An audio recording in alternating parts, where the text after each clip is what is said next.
Make sure everybody's an awkward silent when your name gets called. Please stand up.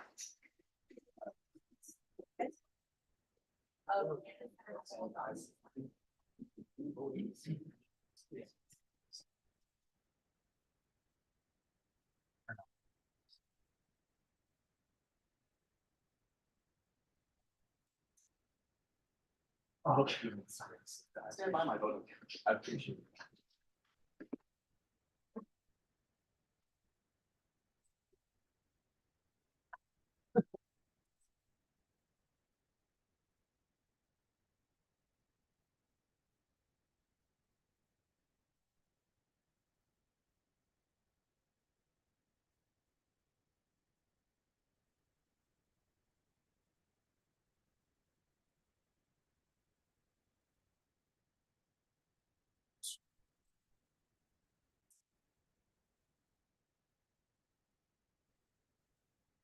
All right, everyone, I am going to, I'm sorry, Zach. Yes, Judge. How's it going?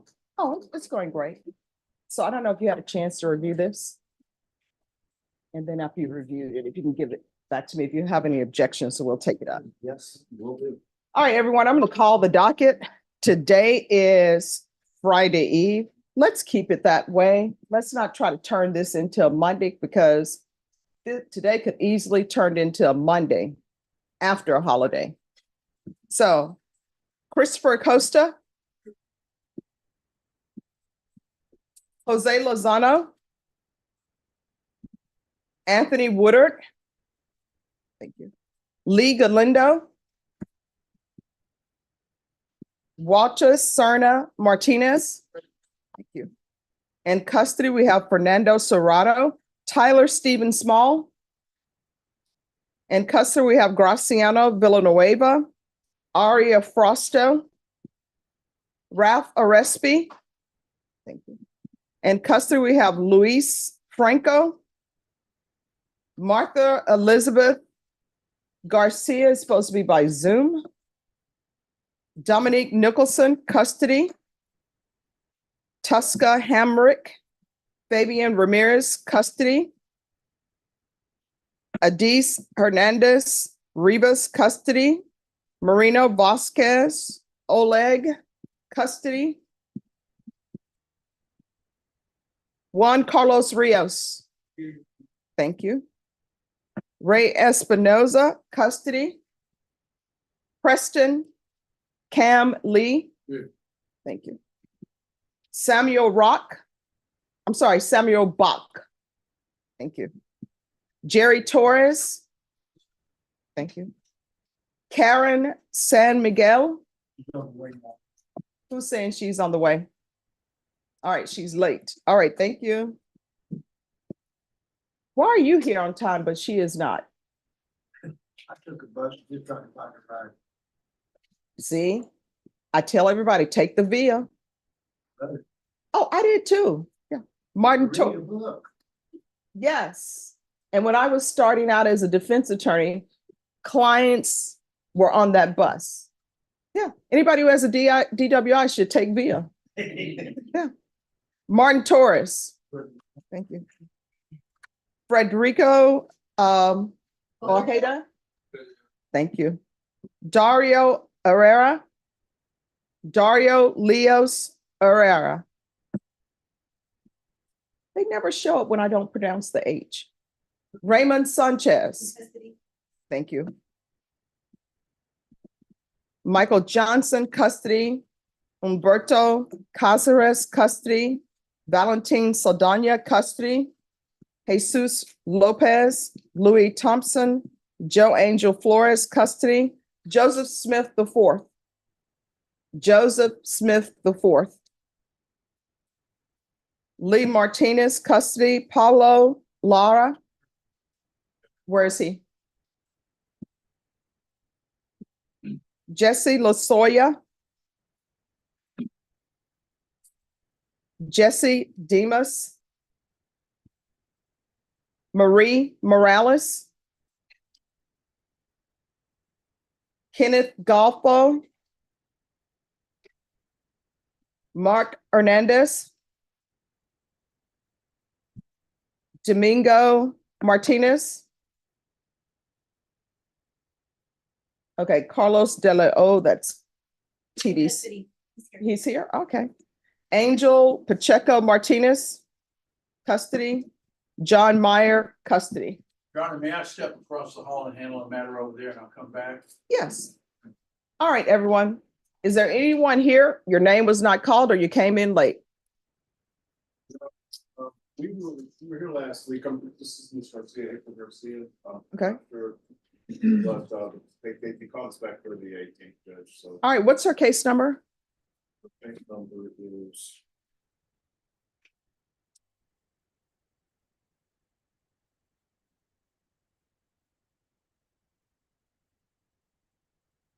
All right, who are these three people on the front row? They're with the victim advocate.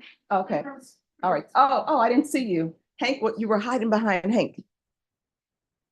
All right, I need the file for April Garcia. Let me go grab it. And what's your name?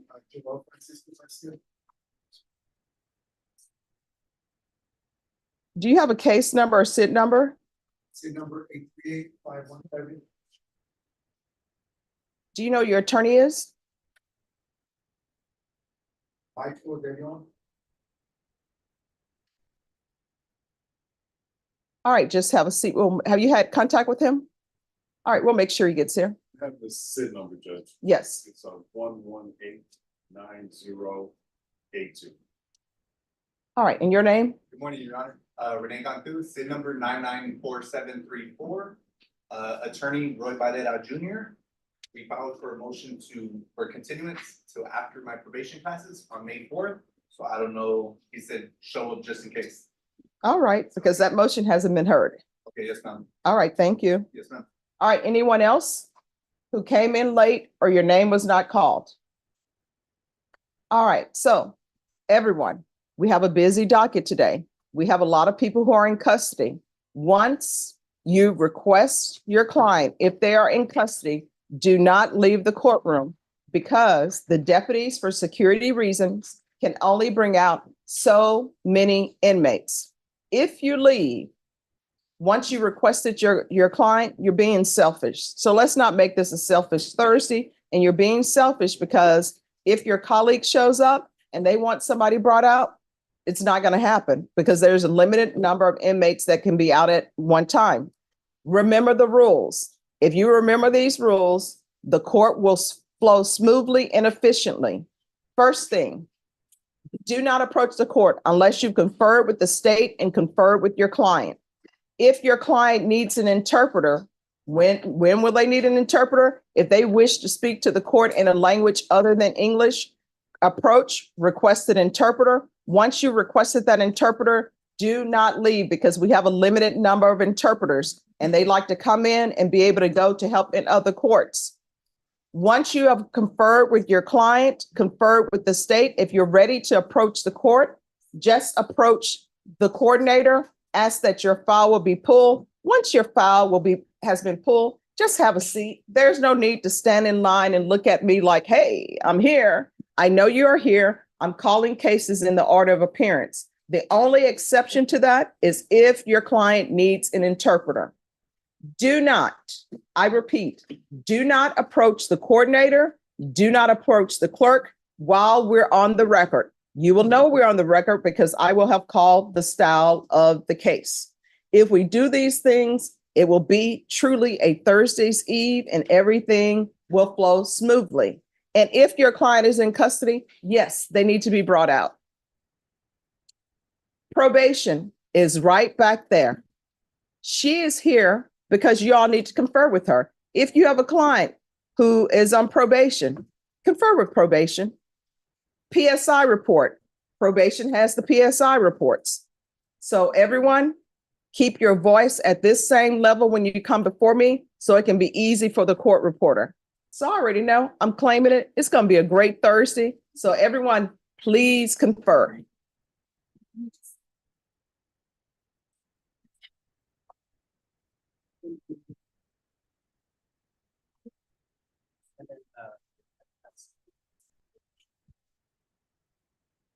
Joseph states, and you always follow the rules. I like that.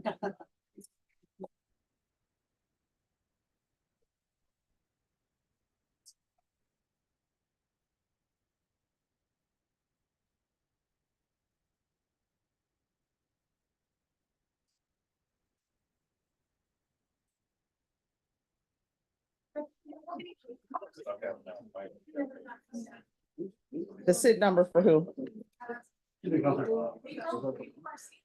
All right, good. All right, This last one. let me see. Mr. Simmons, do you have the case number? They're having a hard time pulling up April's.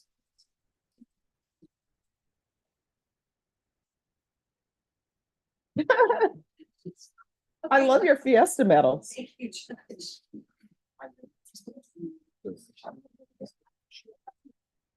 25028. And can you? 25028. And B, can you do A and B? Thank Thank you. Melissa. Melissa? Yes, Judge. Oh, lovely. Yes, and that's gonna match. That's gonna go very nicely.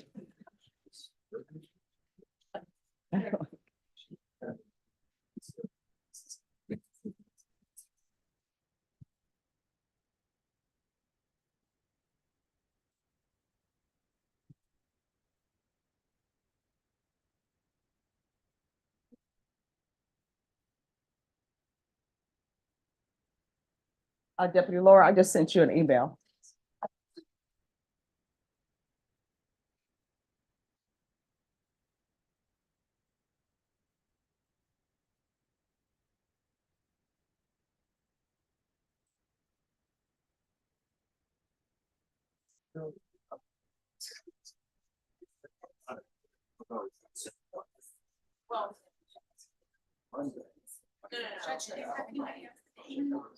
Yes.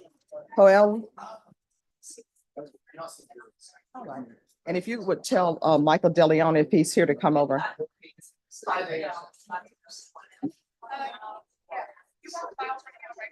Yes.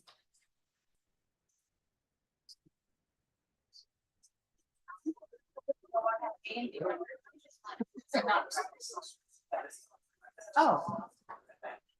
Okay. If that's true, yeah, Oh. On these two, that's not, the attorney is here, so just whenever the attorney is ready to approach.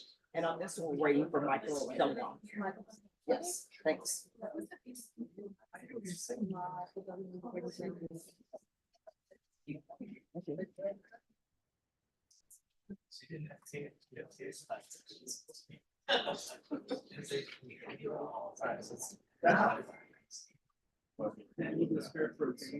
Hey, Judge. Hello. Put you real quick. Yes. So it's funny you give me this. This is, of course, with respect to the defendant was picked up, and I think they're essentially hoping for a PR bond and then to kind of be placed in university hospital care. Mhm. If he takes them today, Judge, another separate person will be coming in. They have a brain bleed. They are in BCJ, and we have an agreement with counsel, Sally Unkefer, like, hey, let's get this person on a PR bond in the care of University Hospital. So oddly enough, again, this other person, hopefully James Hunt Defense will come in. I emailed them first thing this morning. Hopefully they come in and we can get a B page to you with like a really formalized agreement. I think this seems like the same exact thing, so I do have no opposition to this, but I'd love to talk with them. Okay, so you can call them over and talk with them because I have some I have some questions. Yeah, About that one, absolutely. yes. Yes, about this one, Judge. Yes. And I'm sure for the other one you may as well, but that one has been, they've been talking with the chief and Okay. Victoria on intake. Okay. And I guess to be, Teresa, is this, I know she's with Bear, but do you happen to know who the defense, there's no defense attorney.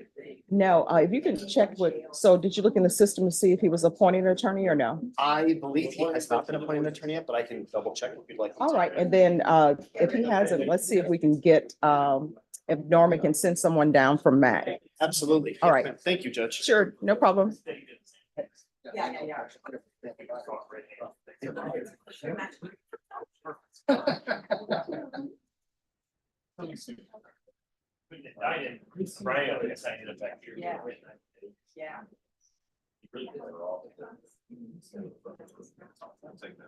I agree. Better for you. It's somewhere on the phone.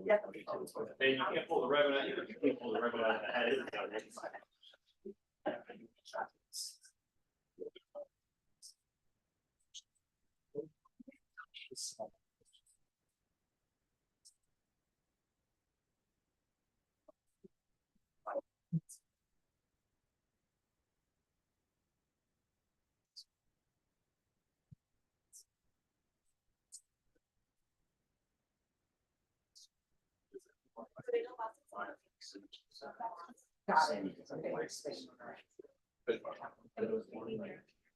Thank you.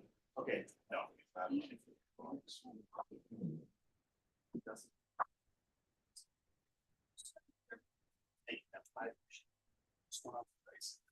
Hi, Bernie. So, I'm just discovered. Oh, you want to stay? I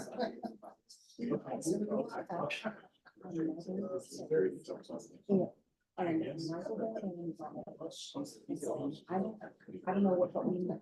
Might not be what it's gonna be. Okay. You can give that case up. Because we need these. Correct. And that's why, I know, the system. for whoever is at the jail, maybe ask an attorney, instead of looking for any cases, find a single one. Exactly.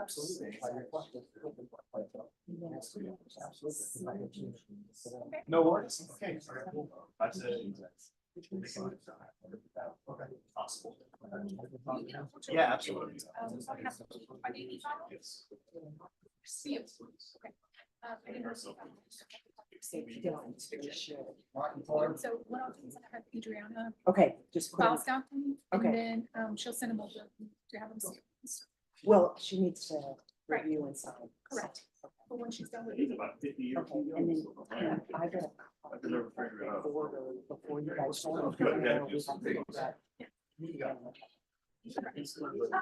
You know what I'm talking about, ma'am. Okay, So you want to, now? I'll just, yeah, may I just put a bug in your ears? Yes, I mean, but not a real bug. Not a real. Okay. I said this is on the docket and we will be approaching shortly. But I just need to put review. Okay. And I'll go to those. All right, sure. Thank you. All right, I'll take care of that now. If you have any questions. From pay it forward, Judge. Yes. All right, who's your client? Martha Garcia, Judge. All right, is this the one that says owner? Okay. Okay. And what's her name? Martha Garcia, Judge. Let me see. And she should be on page 5. Okay. Like the third from the top. So what is, it's been transferred to mental health? Yes, Judge. She's almost on her way to graduate. She was at Pay It Forward. She is discharging from Pay It Forward successfully on the 22nd. So All right, and they're watching a video Oh, on a case. That's okay. That's what the noise is in the background. oh, sorry. Can I continue? No, yes, continue. Okay, so her new prospective graduation time is August 10th, Your Honor. But she's on track and she's doing well. We just want to make sure she steps down into sober living and has just a little bit, a month or so more of treatment to make sure she's doing well on her. All right, Miss Martha Elizabeth Garcia, if you can unmute, please.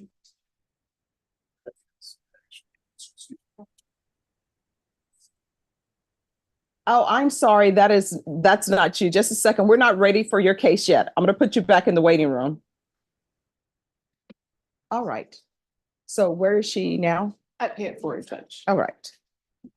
All right, Miss Ferguson, on this case, her client is at Pay It Forward. I'm accepting that because you're an officer of the court. Yes, Judge. All right, and you verified that, correct? Yes, and I can forward an email to Norma. We sent the Zoom link to the facility yesterday, Judge. All right. And since she's with the mental health court, that file should be transferred there. We shouldn't need any more hearings here. Okay, Judge. So what we'll do, so it can stay on the docket, we'll set it in 30 days. But Norma, just make sure it's in mental health court, because if it's been transferred there, all the transfer paperwork should be completed for it to be there. So do you want me to put antidote in? 'Cause I don't want to override. No, if it's been transferred, then there's no need for her to show up here again, and this shouldn't be on our docket. Okay. So if you can make sure it's removed from our docket. Yes, ma'am. All right. Is there anything else? No, Judge, that's the only case I have in here, maybe. Excuse All right. Have a good one. You too. Thank you, Judge. Okay, bye-bye.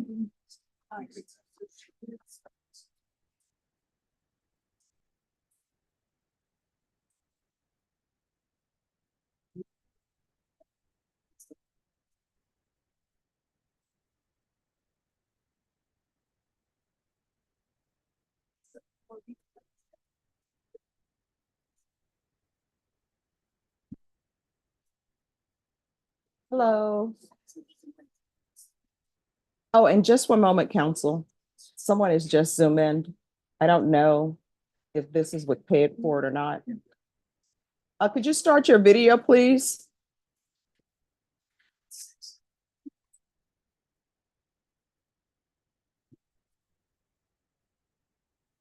All right, could you unmute, please?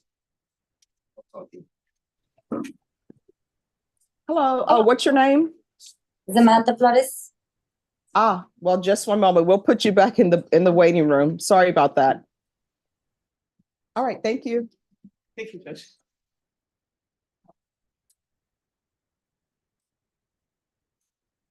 Thank you.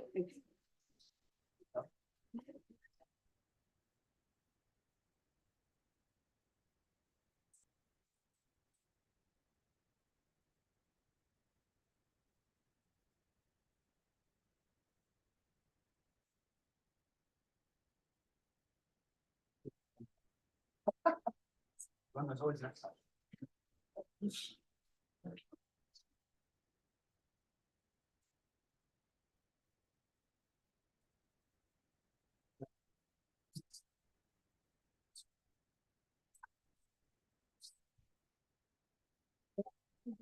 Oh, you're doing it. Yeah, absolutely. What's wrong with this?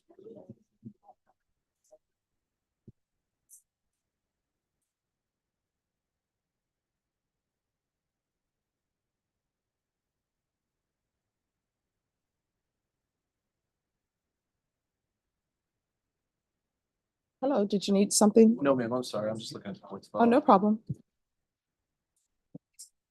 Oh, no, no. Helicopter. Okay.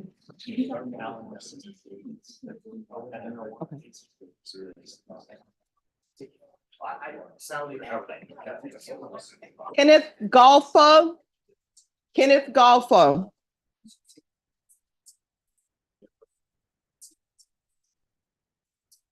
That is on that one. Yes, you're exactly right. Yeah. Once more. All right, Deputy Laura, on him, could you check to see if he's in custody? Okay, all right, thank you.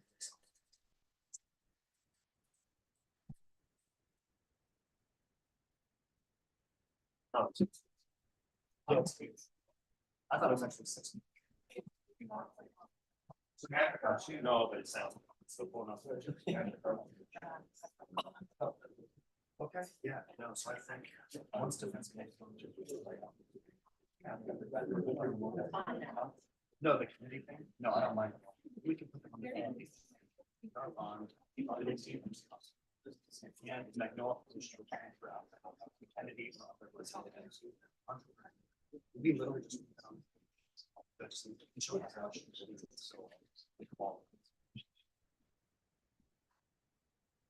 He's gonna be in a facility. I don't know where he is. Yeah. You're exactly right. Well, nice to meet you. All right, Norma, here's this. Yeah. They're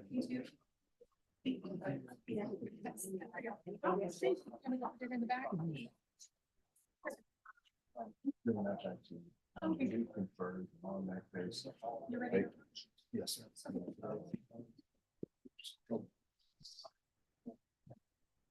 Sure.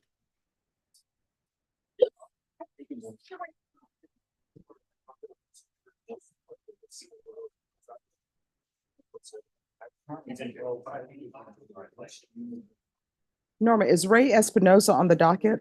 Yes, yes. Could I see the file, please? No, absolutely not. No, so we're.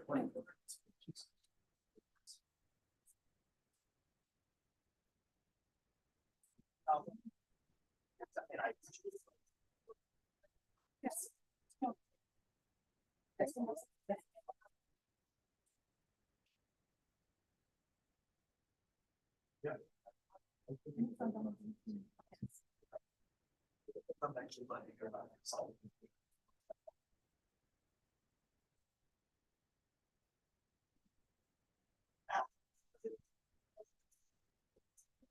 right, no, yeah. They're not technically ready. I just needed to write something in that. And here's this, if you can make sure that defense counsel gets a copy, only defense. April Rose Garcia.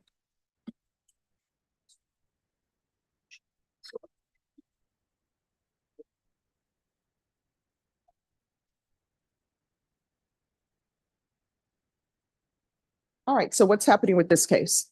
Judge, we think we have provided all the discovery. Everyone, please whisper. Yes. I would like to ask for a little more time to contact the complaining witness in this case.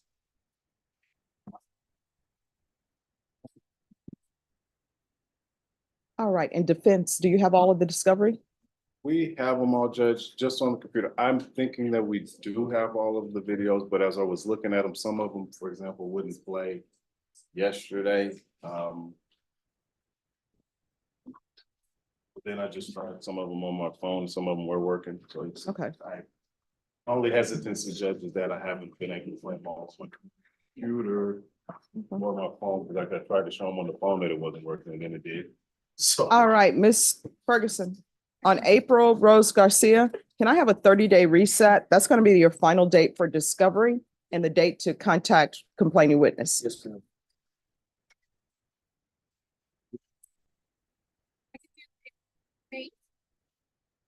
All right, we'll be back on May 20th. Once you sign the reset form, you're excused. Thank you. All right, you're welcome.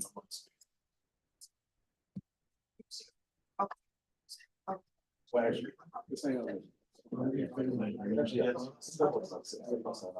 the parties ready? I'm Ray Anthony Espinosa.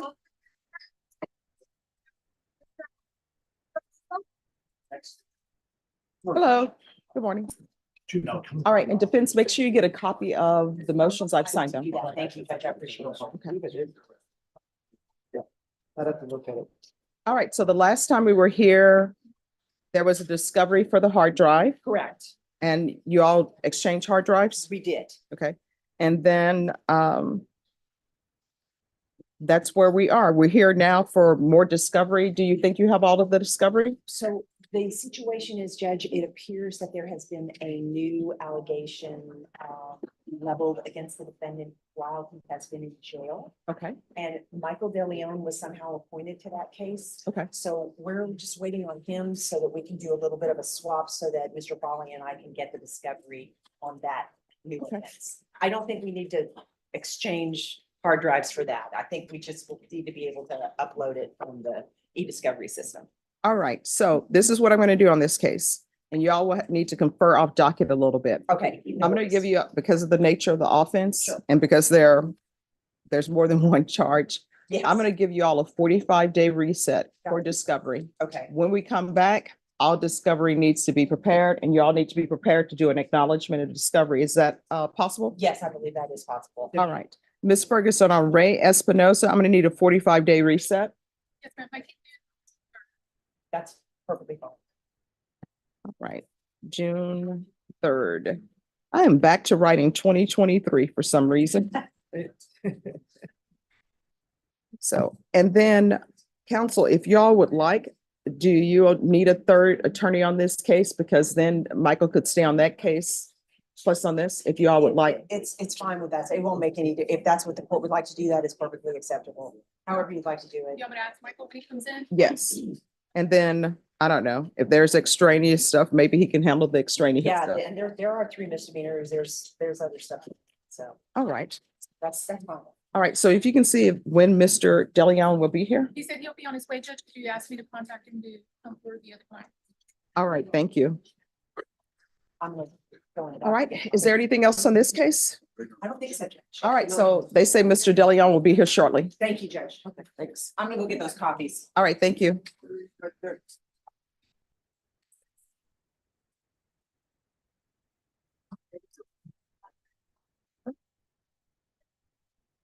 First row.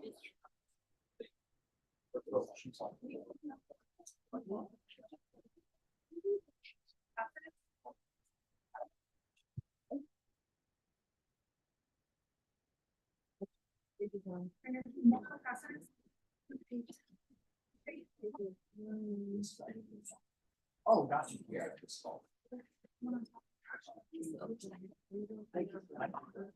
Hey. I'm thinking the docket was like- I know it was a recall. And I'm looking in their box, it's not a file, and I look at. It's indicted.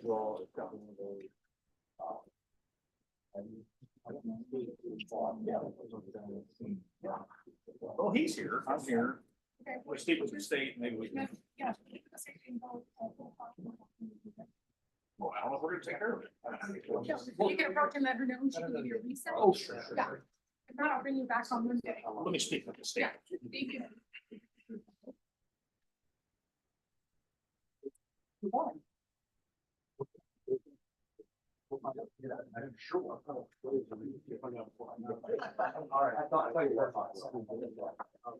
Ah, Michael DeLeon, Sure.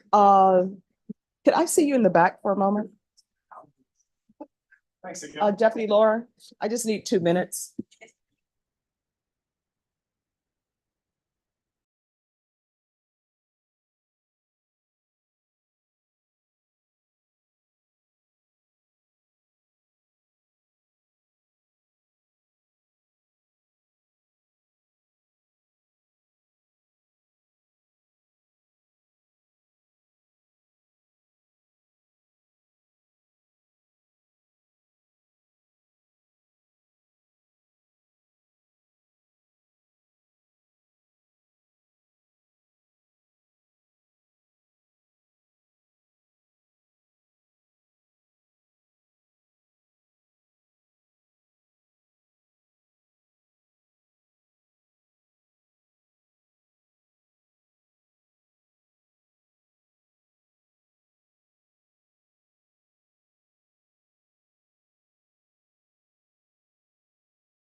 Martin Torres.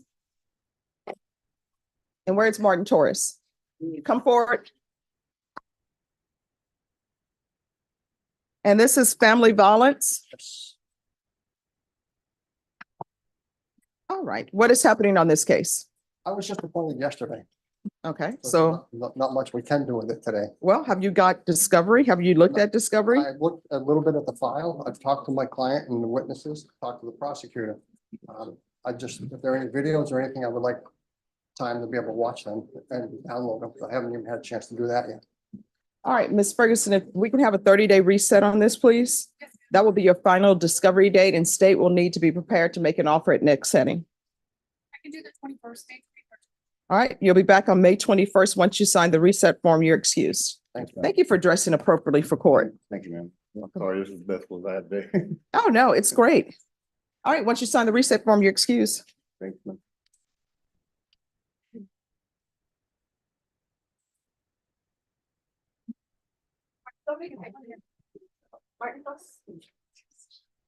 All right, and it has Anthony Miller appointed. Is Anthony Miller not? Okay, all right, thank you. All right, thank you. Humberto Casares. I did the pause for you.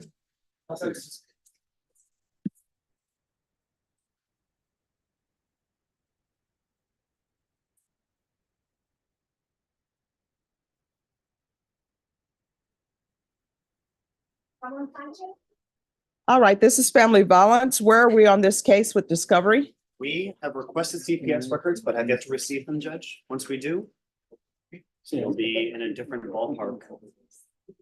All right, so what's the time frame on the CPS records? I'm not sure, Judge. I'm gonna reach out to the intake side and see if they have an update specifically with respect to timeline. So it was done late February, either Mhm. February 28th or if this is a leap year, whatever the last day would be. Mhm. So we're just in like a month-ish period, month and a half-ish. So I apologize. I don't have an exact No time frame, problem. Judge, but I will follow up with the intake side today. Do you have a legal case with CPS? No tienes delito con CPS. No. All right, You said, ask him, you said they interviewed him at the jail, Judge, and that's all they've done with him. all right, does he have a CPS attorney? ¿Tienes un abogado con? No. All right, so is your client a citizen? No.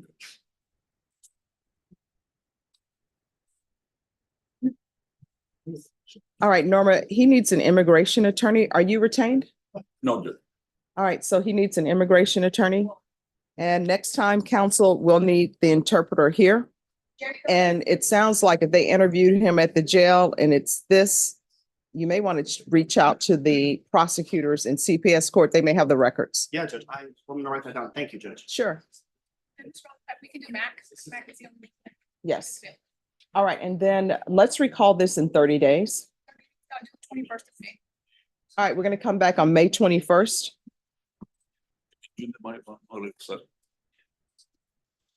Is there a chance that he's going to be released or is there an immigration hold? Immigration hold, Judge. Okay. All right, Norma, then he's done. Thank you. Thank you, Judge. You're welcome. Have you excused it? Yes. Thank you. I can take that from.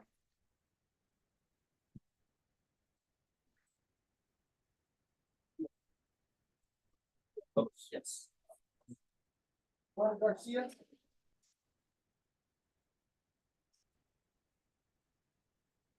May 21st.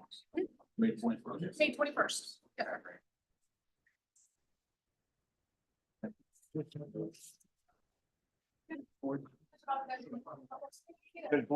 Yes, sure. So, that one gentleman here on the. I'm sorry, what? I have a gentleman here on the MTO. I'm just trying to confer with Mr. Derek and Daniel's in the hall, so I know that that's what I was. Trying to get drugs licensed. Okay, And then hopefully we can announce. all right, thank, We're setting on it. okay, sure. Thank you. You're welcome. Thank you. Yeah, no. Yeah,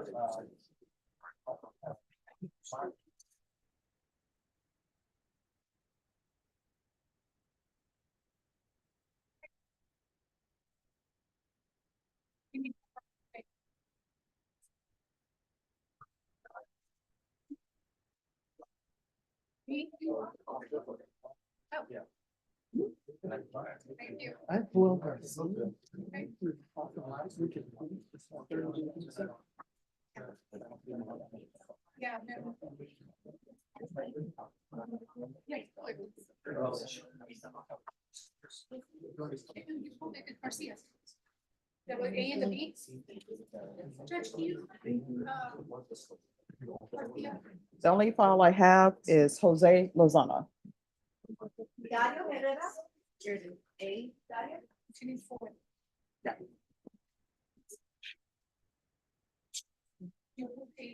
Yes. Sure. That one was the B, right? Yeah. Well, he needs to be here.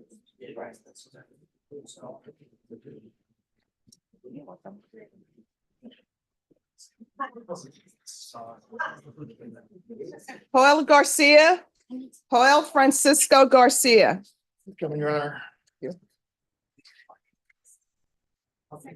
Apparently this morning, Your Honor, his wife, co-defendant, got 30-day reset with Attorney Simmons. Yes, Looking for the same day, pretty please. yes.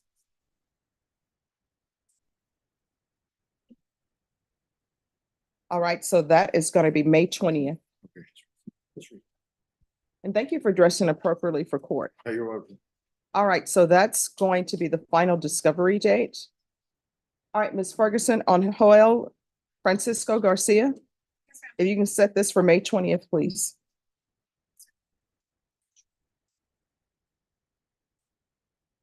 All right, thank you. Thank you. And once you sign the recess form, you're excused. Samuel Bach.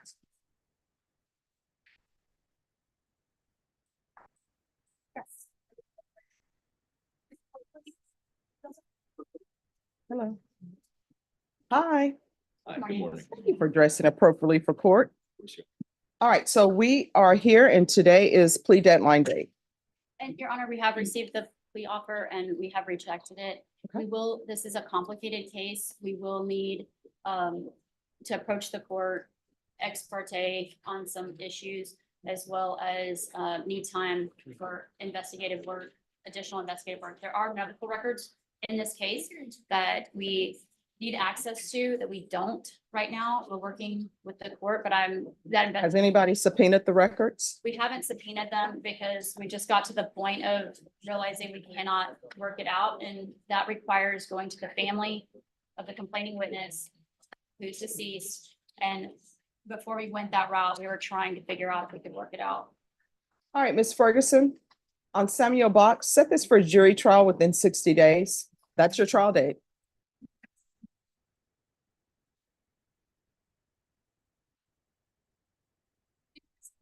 Sure.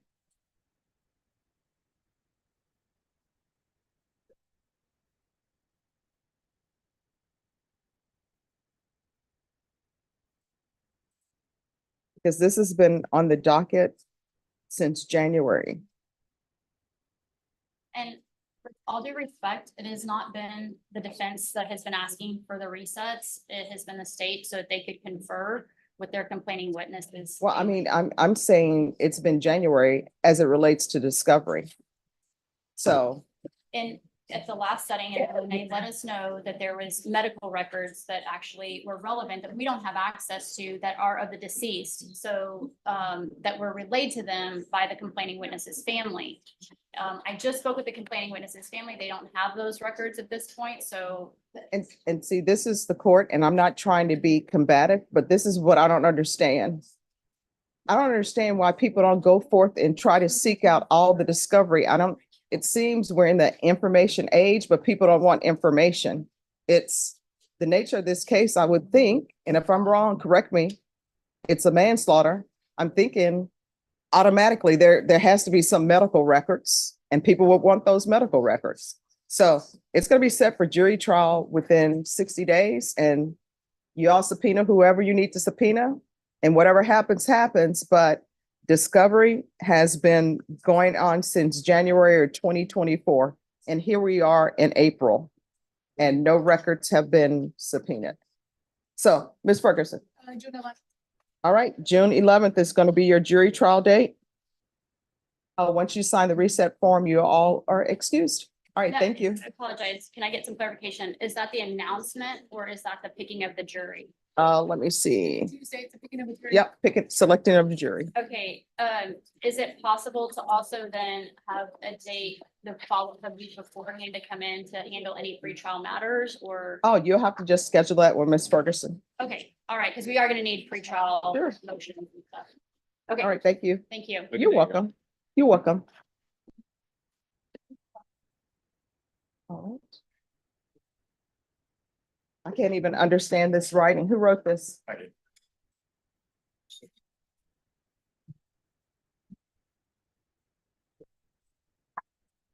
All right, and where's your client? At the jail now. That's right, Judge. This is the similar kind of mental health sphere that is similar to the other paperwork. All right, does anybody want to write this out so it's legible? I can, yes, Judge, I can help out with that. All right, thank you. Should we start? Who's here on Walter Jean Cerna Martinez? Me, Your Honor. All right, and where is your client?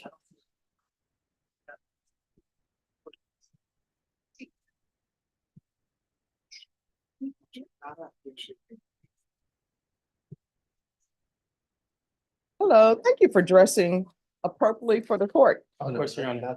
and with a little fiesta thrown in. All right, what's happening with this case? Judge, I just got hired on this case. This is the first setting on MTR. He did report to his officer Borrego 2 days ago. She instructed him that she would like him to do a retreat, very active at church. And so do a retreat on May 2nd. I would like to see if we could put a date beyond that to verify. All right, state. On this case, he's saying that he was just retained, so he's asking for a short reset. That we're not opposed, Judge. All right. So, Ms. Ferguson, probation on Walter Jean Cerna Martinez, defense counsel is asking for a reset. He was just hired. So what we'll do is we'll set it for a contested in 30 days. And if it's not, it turns out it's not contested, then it won't be contested. Thank you very much, Judge. Oh, sure. Just one moment. Let me get a setting.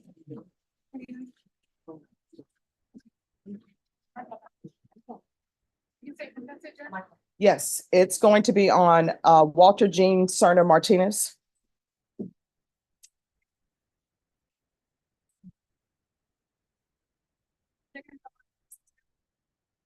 It shouldn't be that many. May 9th. All right, May 9th. All right, once you sign the reset form, you're excused. Thank you And so much. sir, you need to make sure you stay in contact with probation. Do you understand? Yes, ma'am. All right, thank you. Thank you so much, Judge. You're welcome. Judge. Yes, is your file pulled? It is. If you're gonna be a while before you call it, I have another sentencing in another court. What, did you ask for an interpreter? Does your client need an interpreter? They haven't pulled your file then, because I don't have it. It's on the judge. Yeah. Ah. All right, let me take up this in immigration, and then I'll take you up next. Who's here on Marco Antonio Marino Vasquez? He's present.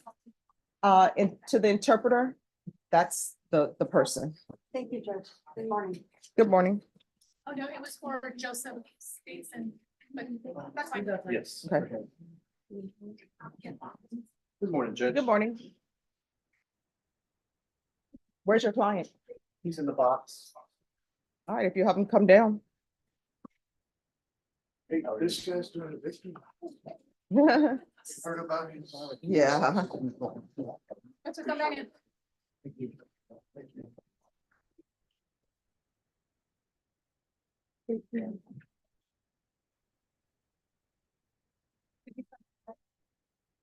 Today's the plea offer day, Judge. Mhm. We received it. I conferred with my client.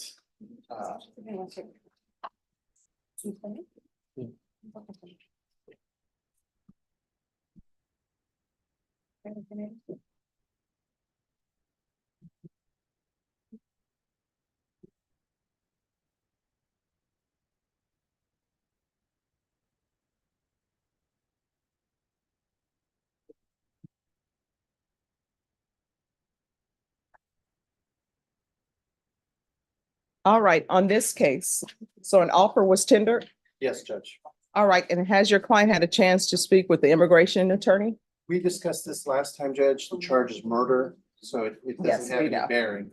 It'll be automatic deportation if he's convicted of the charge and then released after his stint in prison and or probation. All right, and you have all the discovery? I have all the discovery. They just finally got the transcript of the translation of the interviews. Is that right?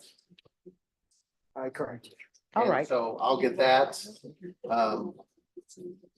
Last time we were here, Judge, my client brought up the issue that he wants another attorney. Mhm. He's upset with me because I won't file a motion to withdraw. At this point, there's still not a conflict. Okay, all right, so here's the thing, Mr. Moreno Vasquez. I want you to hear me and I want you to internalize what I'm saying, okay? If you want another attorney, you need to hire one. Do you understand? Yes. I don't know what the issue you may or may not have with your attorney. Sometimes the issue people have with an attorney is they're not getting the offer. They're not getting the offer that they want. Here's the thing. I've been a defense attorney. I've been a prosecutor. In this court, I require that the state tender an offer to the defense. You can either accept it or reject it. Or you can tell your attorney, I'm accepting it, in which case we will do a plea bargain agreement. Everyone, please whisper. Thank you, Judge. If they make an offer and you want to accept it, then we'll do the plea paperwork. You will enter your plea. If they make an offer and you say, I'm not accepting it, then one or two things will happen. Either you go to your attorney and say, I'm not accepting this offer, but I will accept A, B, or C offer. That is what's called a counter offer. Your attorney will take what you will accept, if that's the case, to the state. And then at that point, the state can say, all right, we will accept the offer that you want, or as we call it, the counter offer. Or the state will say, we're rejecting that offer, and the only offer we will make you is the offer we made you. Do you understand? Can I say something? Yes. If you want to say something about what the state offer is, no, because I'm not allowed to hear that. Plea negotiations are supposed to be confidential unless you're accepting an offer. Do you understand? Yes. If you want to talk about the facts of your case, the only way I will hear the facts of your case is if you are entering a plea bargain agreement or if there's a jury trial or a bench trial. Do you understand? Yes, I just want to talk about my case, that's all. No, the person you speak to your case about is your attorney. Okay, si me lo puede cambiar, no? Yes, can you change attorneys or not? All right, hear me clearly. Abogado, you need to hire one. I don't know why people think that when attorneys are appointed to them, and I mean no disrespect when I say this, it appears to me that sometimes beggars are becoming choosers. If you see somebody who needs food and you offer them a hamburger and they say, no, I want lobster. This is your attorney. There's nothing, absolutely nothing wrong with this attorney. If you want another attorney, you need to hire one. Do you understand? Okay. Sí, es que como ya tengo tiempo, sí, nomás, y nunca me ha dicho nada, pues, nomás estoy. Yes, it's been a long time and he has never said anything to me, so I'm just waiting. Oh, well, here's the thing. You're here, he's here. He can say something to you today. But my question for you is, did you receive the offer? Yes or no? No. No. All right, so he said, I know, but if you will indulge the court, he's gonna tender the offer to you that the state has made. When he tenders the offer to you, I want you to internalize it, think about it, and then you will come back before the court and you will let the court know whether or not you're accepting the state's offer. Do you understand? Sí, lo entendí. Yes, I understood. All right. Thank you. You're welcome. All right, on Jose Lozano, is this going to be a long hearing? I don't have any witnesses either, Judge. Oh. I just have the complaining witnesses are on Zoom for a PSI. All right, where's Mr. Lozano?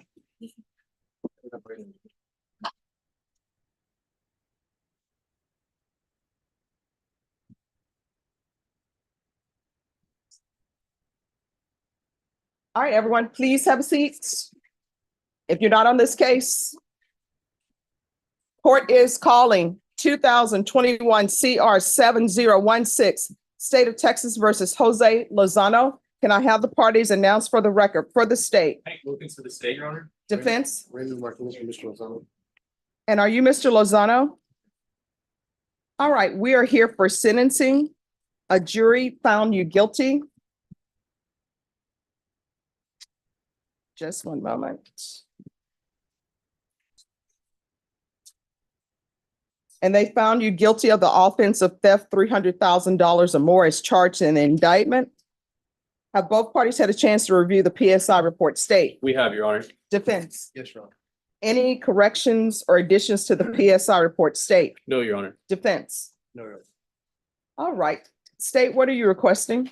Your Honor, we're asking that you sentence the defendant to 15 years in the prison. All right. And the reason? Your Honor, the defendant was convicted of a first-degree felony offense in this case. Reading the TAP evaluation, he's shown no remorse for his actions. He doesn't say this was the result of being under the influence of drugs or alcohol. His story about how he says this happens is just not credible. Doesn't jive with the evidence that we saw at trial. He says that someone offered to sell him $300 worth of items, over $300 worth of items for $600 to $800. He says his friend brought the trailer to him. The evidence that was elicited at trial indicated that a window of the truck was broken.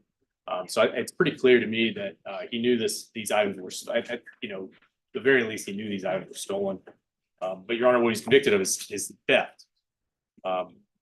And I guess the other part of this, the TAP evaluation, they talked about his home life a little bit. He says he has regular contact with all his kids, but evidence elicited at the trial was he's not paying any kind of child support to Edith Serrano. That was one of the victims, you may recall, Your Honor. Or I'm sorry, one of the witnesses at the trial, Your Honor. I just want to, I know you were presided over this case, Judge, so you remember the testimony, but Terry Kirkbride and his wife are moving from California to Florida, and they lost almost everything as a result of this theft, Your Honor. But what Terry said on the stand is what really stuck with me. And what he said is the hardest part about this is that he lost things in this theft as a result of this theft, as a result of the actions of the defendant that cannot be replaced. So the hardest part of that for him were the photos that are just gone forever. The things that he inherited, the things that his wife inherited, they're gone forever. Items from his military career that are gone forever, damaged or lost. And so that's what I want to emphasize to the court. And the other part of the thing I want to emphasize to the court, Your Honor, is we're asking for this sentence to protect the community from these types of thefts. This property crime, I think, especially folks who are involved in the criminal justice system, we can get sort of jaded and think, well, nobody died, right? But these crimes are very serious. And this is the victims in this case lost nearly everything that they own. And so, Your Honor, we're asking that you protect the community from these types of crimes and sentence the defendant to 15 years in prison. All right, defense. Judge, if the court recalls the facts of the case, I think Mr. Lozano's explanation is perfectly plausible. There was absolutely no evidence presented by the state in the trial of the case that he was present when that truck was stolen, or that he ever drove that truck, ever had contact with that truck, it was ever on his property. His suggestion that the guy brought the trailer to him to see if he wanted to buy it is consistent with somebody who did steal that property, trying to go and pawn it off on people. Him paying $600 or $800 for what was the contents is because all the valuables were already gone. All that was left was a bunch of stuff that after whoever stole it poured through it. He admitted, yes, my print is on the trailer because he showed it to me and he wanted more money than I could afford. And so I didn't buy it. He offered me the other things that were there.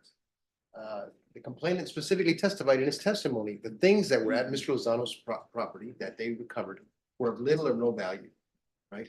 If you look at the PSI report, when they go to the restitution, it says approximately $300,000. How can you approximate that when he's already been found guilty by a jury? Well, this court knows why. It's because her math was a mess. The complainant testified in the trial of the case that he agreed in writing a contractual agreement with the insurance company to settle for $240,000. The theft statute is very, very clear. It's the value of the property at the time it's stolen, not what you paid for it years before. So when you read their exhibits, and the jury obviously never did, they put no attention to the real evidence in the case. They felt bad for the complainants. I feel bad. We all do. They suffered a great loss, but they didn't prove he was the one who did it. They proved that he was a party to being in possession of some of the stolen property. That's why we had a jury charge all the way down to a state jail. That was the appropriate charge. This case is ripe and full of appeal issues, especially on the issue of the value and sufficiency of evidence. This case does not merit a day in prison. I get it. It's a big loss. But if you look at the exhibits, and I was gonna bring it to you, but it's in the court's file or court board's file. USA went through an entire exhaustive list, and he says I spent months and I kept updating it, telling them all the things that I lost. They put the retail value, they depreciated it down to the actual cash value at the time of the loss, right? He signs an agreement, accepts the check saying $240,000. If you, and that included the truck. All right, so just so parties know, I'm not going behind the jury's verdict. I'm not asking you Yeah, to, all I'm just saying the punishment should fit the crime. The jury did what they did, and that's for another court to look at, whether there was sufficient evidence for their verdict. But my suggestion is, if they've proven that my guy drove off with the truck and the trailer and he had gotten rid of everything, I can see that this is a different case. There's absolutely no evidence that was presented to suggest that. And his explanation fits squarely within the facts that were presented in this case. So I get it that there's restitution. My client is going to have a lifetime consequence because of his resident status of potentially being excluded from this country. So he is going to get punished severely by this court and probably another one. So all that being said, Judge, we'd ask the court to sentence him to a term of probation. We'll pay restitution to their number as best he can, as long as he can. But that's the appropriate sentence. If we're gonna start locking up every person who goes to a flea market and those people that come into property illegally and they get it in their possession, we're gonna start sending them all to prison. We don't have a big enough jail for that, Judge. All right. Is there anything you wish to say? Yes. All right, you want to raise your right hand? Do you solemnly swear and affirm the testimony you give will be the truth and nothing but the truth, so help you God? All right, you can lower your hand, state your name for the record. All right, and make sure you keep your voice up so the court reporter can hear. Who's the name of the friend that gave you these items? Who's the name? I don't know his name. They called him. Well, I mean, you say he's your friend. Well, yeah, but And you say you received a phone call from a friend. yes, there's. Should have wrote it down. All right, so here's my other question. The items, because there were some items that were related to his military career. When you saw the name of a person's name on military paperwork, what did you think? At the point already, I had the stuff in my house. I didn't know what to do with it, didn't know where it was there. I bought it. It was in boxes when I bought it. By the time I got to open it, I saw the stuff. So how much money did you pay for this stuff? About 800, whatever was in the trailer, when I got it off, about 800 and $900. Did you look through everything before you paid 800 or 900? Boxes. So you just take a boxes sight unseen, sort of like Storage Wars? Oh, yeah. All right. And so you don't know your friend's name who phoned you, according to you, it says that you were home asleep on this date and you received a phone call from a friend. They call him Chaparro, but I at the top of my head, I can't remember his name right now. I'm sorry. Oh, no problem. I just wanted that cleared up. All right, this is what the court is going to do. Court is going to sentence you to 6 years in the prison, give you credit for any time served. With regards to the amount, the court does not deal in approximations. So for the court, there is no restitution because there is nothing here to suggest a restitution amount. It just says approximately $300,000. There's nothing I can do with that. And this trial was on March 21st. I'm sorry, just one moment.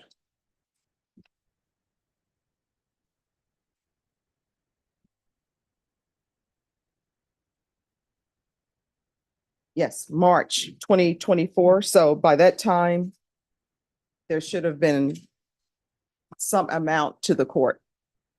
So I'll give you credit for any time served. Is there anything else with regards to sentencing, State? Judge, is the defendant's birthday May 1st, 1998? Is that right? You can ask him. Okay. Is that your birthday, sir? May 1st, 1998? Yeah. And Judge, would you incorporate the evidence at trial as to the value? Would that be something you'd be willing to do? No, because again, The amount that's listed in the PSI report is approximately $300,000. And then defense counsel is correct with the amount that the complainant settled for. And I know how insurance companies do sometimes. Probably The amount, yeah, the amount the insurance company settled for was $240,000. So this is where we are. If I could, just one last thing on the record. I just wanted the court to be aware, the record to be clear, that approximation comes from the complainant. The PSI officer called the complainant to ask him that number, and that was his response, Yes. even after his testimony that was presented to the court. I'm not ordering restitution unless there is some sort of deductible, which the court has not received any information on a deductible amount. So the court will sentence you to 6 years in the prison and give you credit for any time served. Is there anything else with regards to sentencing? No, Your Honor, we just have victim impact fees. I do, Judge. Yes. We will be filing notice of appeal and a request for an appeal bond. Do you want to take that up today or? Oh, you have to file you'll have to file the motion and the court will take that up. So if you could have him fill out the trial court certification. Well, they're gonna be filed today. That's why I'm asking if he could be kept in court today so we could address it or. do you want us to set another It's hearing? gonna have to be another date. All right. Once if you could have him do the trial court certification, so I could do that now, please.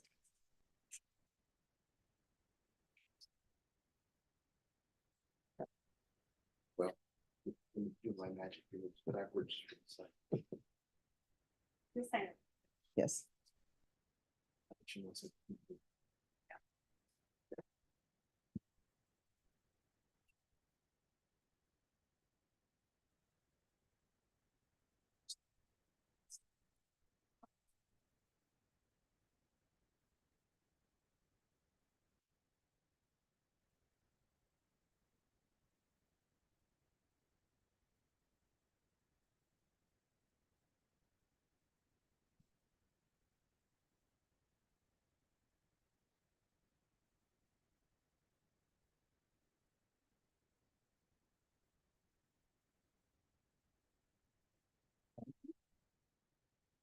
All right, I'm showing you what's entitled Trial Court Certification of Defendant's Rights to Appeal. Did you review that with your attorney? Did you understand it and did you sign it? All right, you have a right to an appeal as this was a jury trial.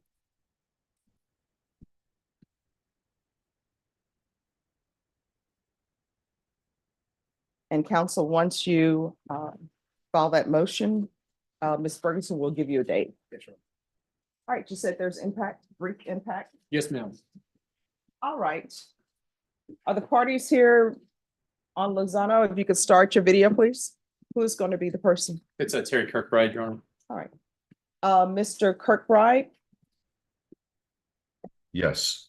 All right, you may begin with your impact statement. Okay, I had no idea what to expect in this matter, but I see the sentencing's already been done. I'll just try to keep it short. I think the court's already heard most of our story, but I'll just go down the quick history. I mean, when we made our decision to move to Florida, it was to be near kids and grandkids. It was a pretty tough decision. I lived in California all my life up to that point. Sold our home, gave away pretty much all of our possessions that could be replaced, like furniture, refrigerators, that type of thing. All of our most precious items were packed up very carefully. It took us almost 3 months to get everything properly packed and wrapped. And I bought a 24-foot enclosed trailer, and that's where we packed everything in. On our journey to our joyous move to Florida to start a new life, we made it as far as San Antonio. And of course, from that moment forward, December 4th forward, it's just like our world was turned upside down. It derailed our whole joy of the move. And what was supposed to be looking for a home right away turned into almost an 8-month endeavor because we were dealing with all of the aftermath of the theft. I'm a combat veteran. I kind of one of my diagnoses is PTSD. So I was already dealing with that. And then this just totally derailed me and my wife and left us kind of in this state of like, what next? As we put the pieces together, keep in mind, it was 3 years, 3 months from the time of the theft to the time of the trial. And they had some 22, 23 resets. Each one of those resets represented to us is We had to juggle our lives around the schedule of the court. We gave up family vacations, gave up visiting sick family members. We did a lot of things during those 3.5 years, 3 years, 3 months that just kept this thing going. And now we're here at the final part of the sentencing and all that. And I feel for both sides. I feel for Mr. Lozano and how this must be for him. But I also got to understand what it was like for us. These weren't just things that you go to the store and buy. This was our life. My wife is a Native American Studies. She had all of her research that was in those boxes that are gone, all of my VA records, all of our photographs of our family from the past, videos of the kids, all those things that cannot be replaced, along with all my military accolades that are gone. The impact was great. And I am glad that we're finally at a point for us anyways, where we can just kind of turn the page. I think that's enough said. All right, thank you. And Deputy, you can take him into custody.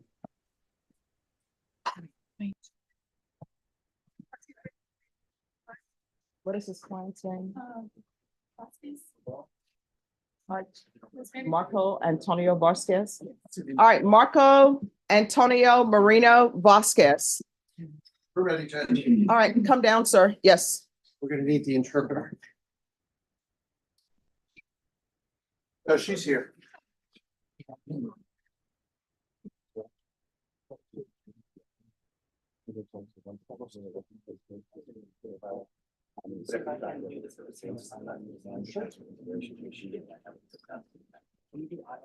Read this at the same time as this one. Mine's gonna be quick. Yeah, I just have one set of. headsets. So, Oh, okay.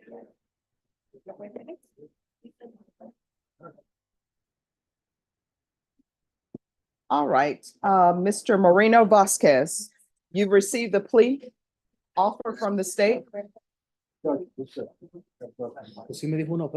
Yes, she gave me an offer. All right, did you understand it? Thank you. La mera verdad no sé por qué me están ofreciendo eso. La mera verdad no sé por qué me están ofreciendo eso. Honestly, I don't know why they're offering me No, that. no, let me stop you right there. Here's the thing. You're charged with murder. That's what the state is offering. All I need to know from you is whether or not you received the offer. That's yes or no. Yes, I did receive the offer. All right, so are you accepting the offer, rejecting the offer, or do you need time to think about the offer? No. Rechazar o aceptar. Rechazar. Rejected. All right, Ms. Ferguson, state how long will this jury trial last? Judge, on this particular one, it's codependent. Okay. And so it doesn't have a lot of moving parts, so actually case in chief, I'd imagine 3 A's tops, but that's not including jury selection or the punishment. All right, Ms. Ferguson, it's going to be a week for a jury trial on Mr. Marco Antonio Marino Vasquez. And state, I know you have other murder cases upcoming. Yes. So if you want to speak to Ms. Ferguson.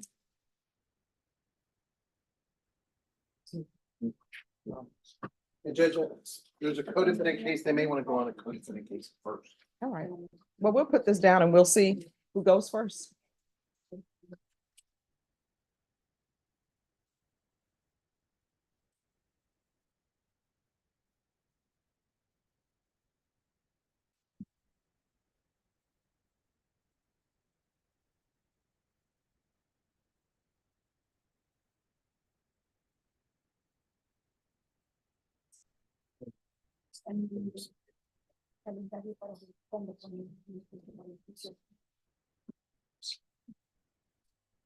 And Joseph Stateson? Yes, Your Honor. Monica Guerrero is on the co-defendant on this case. I was hoping to announce after this announcement was finished. Okay.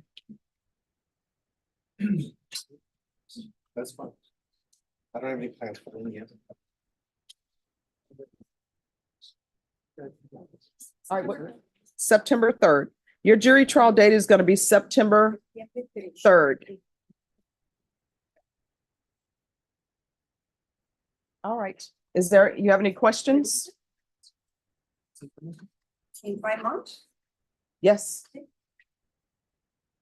And you'll be brought over dressed in whatever civilian clothing you have at the jail. If you wish to be attired in something different, you'll need to speak to your attorney and sign a clothing exchange. I'll take care of that, Judge. All right, thank you. Thank you, Judge. All right, thank you. All right, Mr. Stateson, are you ready on? I am. Okay. Adis Rivas. All right, Rivas Hernandez, come down. Rivas.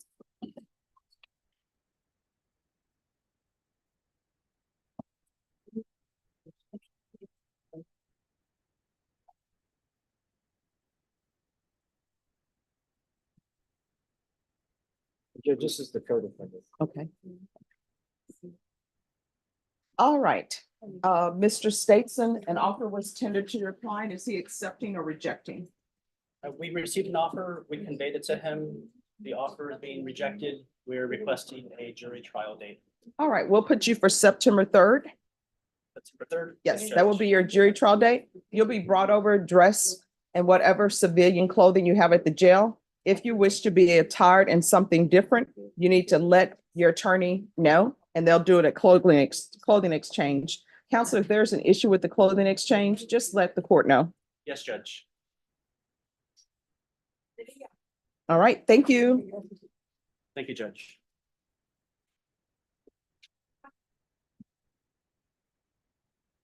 Fernando Serrato. Oh, and Joseph Stateson, whenever you all are ready on that plea, just let me know.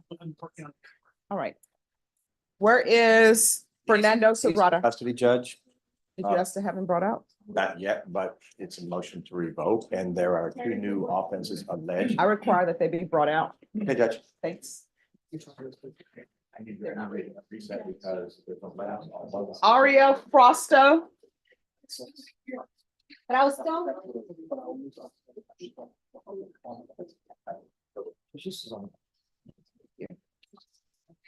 Hey, Garcia is gonna be. Is this on the docket today? Yes. I did. She's on a off bond right now. Have a red top.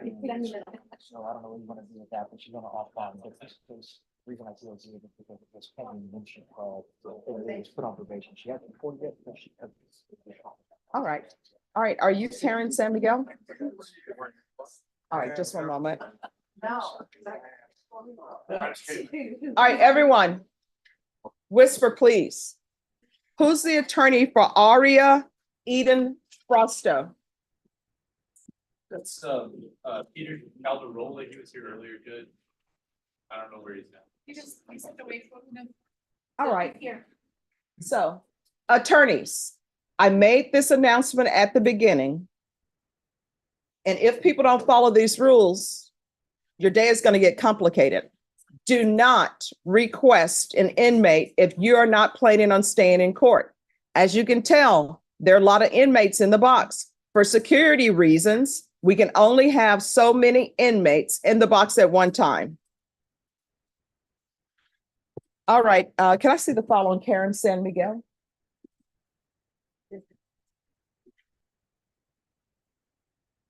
And then next up is going to be Tyler Small.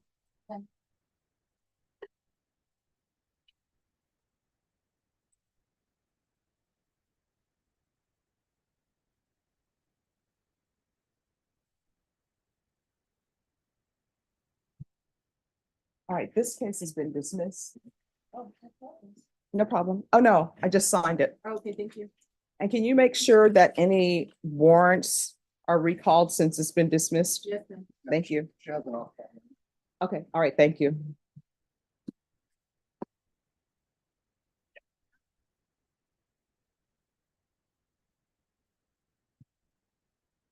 All right, Tyler Stephen Small.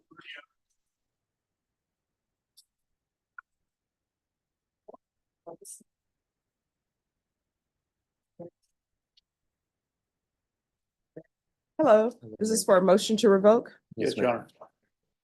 All right, could I have a motion to revoke stamp, please? No problem, thank you.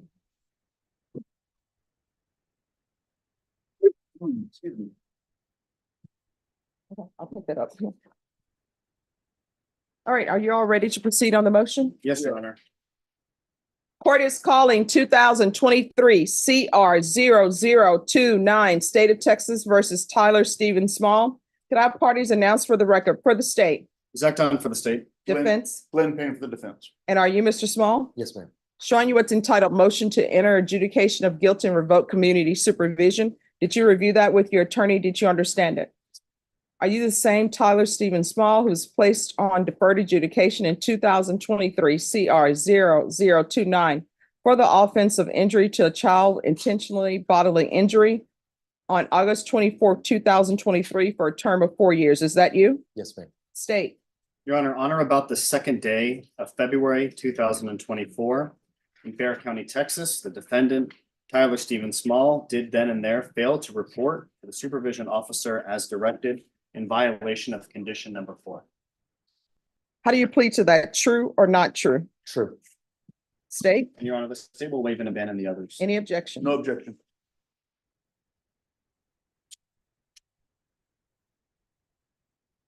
Did you understand by pleading true to violation of condition number 4, court could find it true, grant the motion, find you guilty, sentence you up to 10 years in prison and up to a $10,000 fine? Yes, ma'am.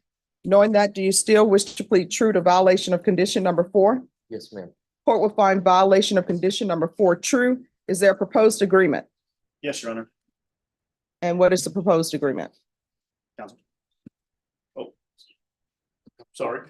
Your Honor, the proposed agreement is from probation. They stated a zero tolerance and rolling BIP within 3 days, weekly drug test for 30 days on IVR line, followed by monthly tap and follow recommendations. I believe probation said that you don't do zero tolerance. No, I don't. You're supposed to be doing what you're supposed to do. So what I was going to request is Mr. Small had been about possibly 7 days in jail. It was a little over 2 weeks. Maybe show that as a sanction in jail and follow the rest of the recommendations in this case. He is currently working at Chester's Hamburger. He is also enrolled in Lawson's HVAC technical school. He's currently doing very well there. He did, I think that you've already been informed that he did do a drug test this morning where he has tested positive for marijuana, but no other drugs. That's what we're gonna ask the court to follow this recommendation. Probation? Yes, Judge.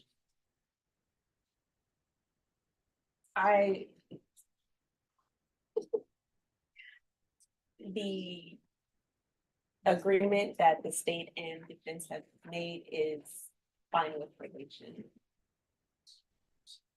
All right. You want to raise your right hand for me, please?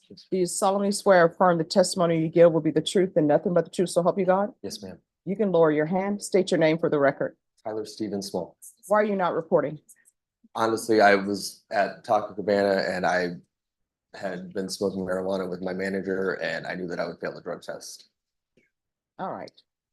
And I thought that when I went in, I would be drug tested. And So your answer, how old are you? I'm 35 years old. So you know you're not supposed to smoke marijuana. You did it anyway. Yes, ma'am. And you're doing it, I guess, while you're at work? I was. It was at Taco Cabana. When I got the MTR, I went to jail. I talked to my wife and we decided I went to do another job. We went to one that was 2 minutes away. No. Oh. Here's the thing. You're speed talking. So you were doing marijuana at Taco Cabana. Yes, ma'am. And that is why the food has fallen off. So what was your job at Taco Cabana? I was a cook. Do you think anybody wants the cook to be smoking marijuana over their food? So you and the manager at Taco Cabana are doing marijuana. Yes, ma'am. And you decide you're not going to report because you're going to be positive. Yes, ma'am. See, you just compound your problem. So was he positive today? Yes, Judge, it was positive marijuana. All right, so when did you use marijuana with the people at Taco Cabana? I'm assuming it's in February. No, I used it up until the point of my MTR. I have not smoked since, but I was smoking every night with my manager. All right. All right.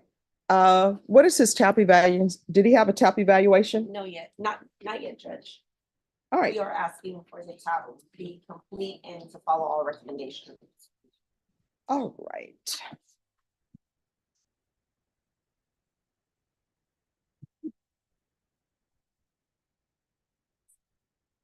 Deputy, he's going into custody today.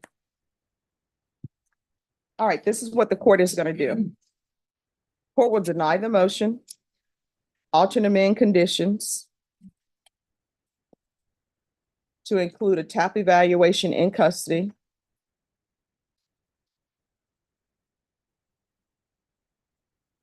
follow all recommendations of TAP. And if TAP recommends an outpatient treatment, then that's going to be 90 sober meetings in 90 days. And there's going to be a UA hotline for him until further notice. And while he's in custody too, we can do a referral to felony drug court. And to the clerk, he's going to be in custody for his TAP evaluation and for felony drug court referral. Judge, if I may, he's no longer at the Taco Cabana job. He left. He has another job at Chester's Hamburger. He's not using marijuana anymore. They have 4 children they're supporting, and he is in a technical school that he's trying to better himself. He was able to get out of jail, post bond, and try to make better. Would the court consider allowing him to remain out to get these conditions done? You could even have him report, or we can have him report daily if you want to have a drug test. We'll show that his level is going down, but he's taking the first step on his own to try to make better progress. We're just going to knock him back Okay. a few more steps. All right, we can go off the record. Here's the thing. Everybody who comes to this court on probation, what do I tell them?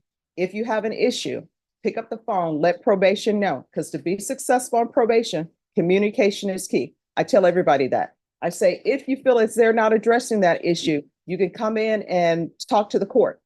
You didn't do any of those. What you decided to do, and you're an adult, it's not like although I know 18-year-olds, 19-year-olds are considered adult. It's not like you're an 18-year-old or 19-year-old or 21-year-old. You're old enough, you know better. And what you've been doing is been avoiding consequences. And these are consequences for our actions. Now, if you would like, I could send you to prison. So these are consequences for our actions. And what you've shown me is I can't trust you to even report for probation.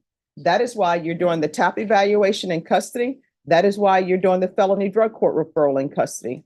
What I can tell you, if felony drug court accepts you, today is Thursday, they'll probably see you by next week. You understand? There are always consequences for actions. And I think you're old enough to, when you make choices, you need to sit down and say, I'm making choice A. What are the consequences for that? You understand? And I don't write the rules for probation necessarily. This whole thing where you can't drink alcohol while you're on probation, even though alcohol is legal, that's not from me. That's from the legislature. This whole thing where you can't smoke marijuana, that's not from me. That's from the legislature. And I know people think, it's just marijuana. But look at you. You standing before me using marijuana every night at the Taco Cabana instead of making people's food properly, which is why I probably had some hair in my food. But you're doing that. And guess what? Going home smelling like marijuana with your children. And now you before me telling me you have children. Those are consequences you should have been thinking about. And you're on deferred adjudication for injury to a child. Do you understand? All right, good luck to you.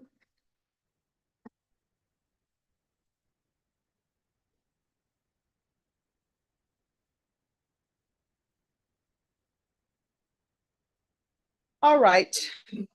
Woodard. Hello. Anthony Woodard. Come forward, please.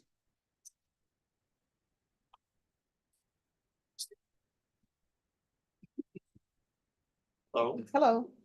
Anthony is right here. All right, so Mr. Kuntz, it's the court's understanding that You need more time? Yes, ma'am. Okay.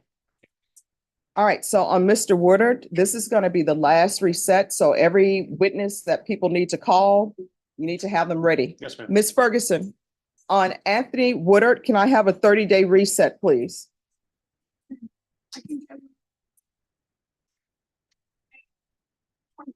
Perfect. All right, there'll be no further resets. Both parties understand? So if people need witnesses for this, make sure they're here. Once you sign the reset form, you're excused. Thank you, Judge. You're welcome.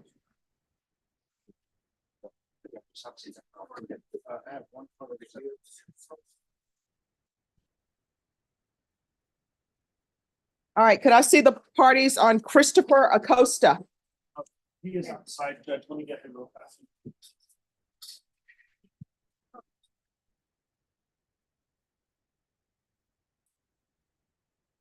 State. On Christopher Acosta, Mr. Kuntz is asking for a reset to have more witnesses. Are you all okay with giving him a reset? Sure. Oh, it's a DWI, and he wants, more people to come in. We're not opposed. Okay. Where, Judge? Sorry about that. All right, Mr. Acosta, my understanding from your attorney is that he wanted further reset so that he can have more time to have more witnesses here. I'm going to give you May 23rd. There'll be no further resets in this case. Yes, ma'am. That's fine. All right, Thank you. you're welcome. I'll bring the reset on. Okay. Thank you, Judge. You're welcome.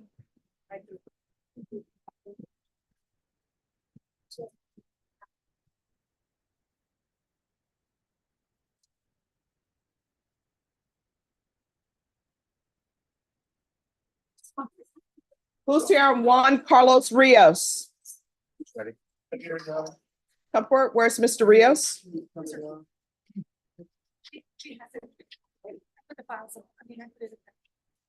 Judge, I always forget which side I'm supposed to stand. Here. Ramon Sanchez.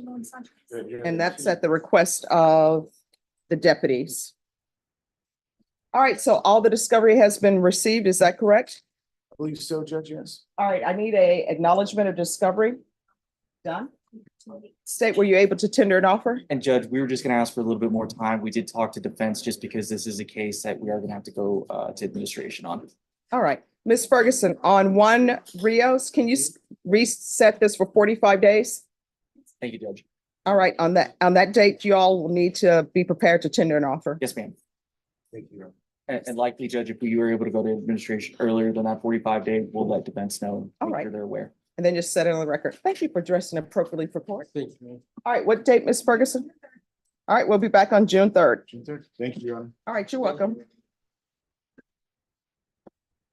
Yeah.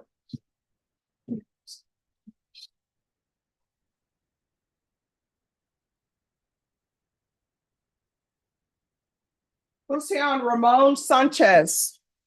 Here, Your Honor. Ramon Sanchez, Yeah. come up.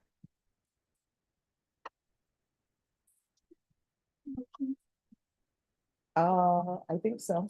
They're coming up. All right, what is happening with this case? Your Honor, he has a newer indictment that he was indicted about 3.5 weeks ago on a Yes. case that I haven't had an opportunity to really review the discovery in that case. All right, and so are you on all cases? I'm on both cases. All right. Ms. Ferguson, can I have a 30-day reset on Ramon Sanchez, please? All right, we're going to come back on May 23rd. State on May 23rd, an offer will be due. Yes, ma'am.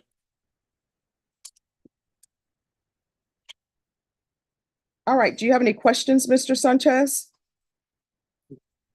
All right, we'll see you back on May 23rd.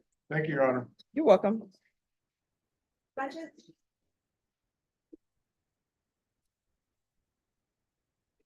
Yeah, that was Ramon Sanchez.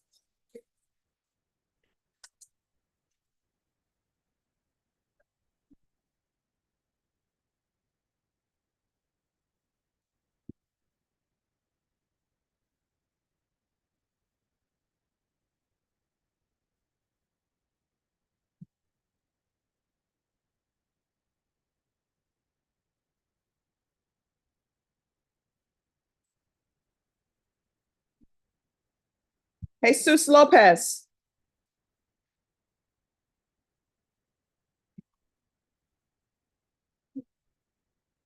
Morning, Judge. Good morning. Are you all ready to proceed? Yes, ma'am. Court is calling 2023 CR 8930, State of Texas versus Jesus Lopez. Can I have parties announced for the record for the state? Jason Garrett, Your Honor. Defense, Travis Kettner, Your Honor, we're ready. are you Mr. Lopez? Yes, Your Honor. I'm showing you a document entitled Motion to Enter Adjudication of Guilt and Revoke Community Supervision. Did you review that document with your attorney? Did you understand it? Yes, Your Honor.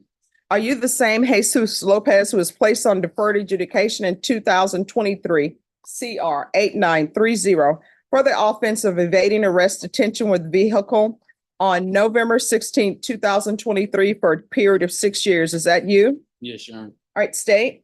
Yes, Your Honor.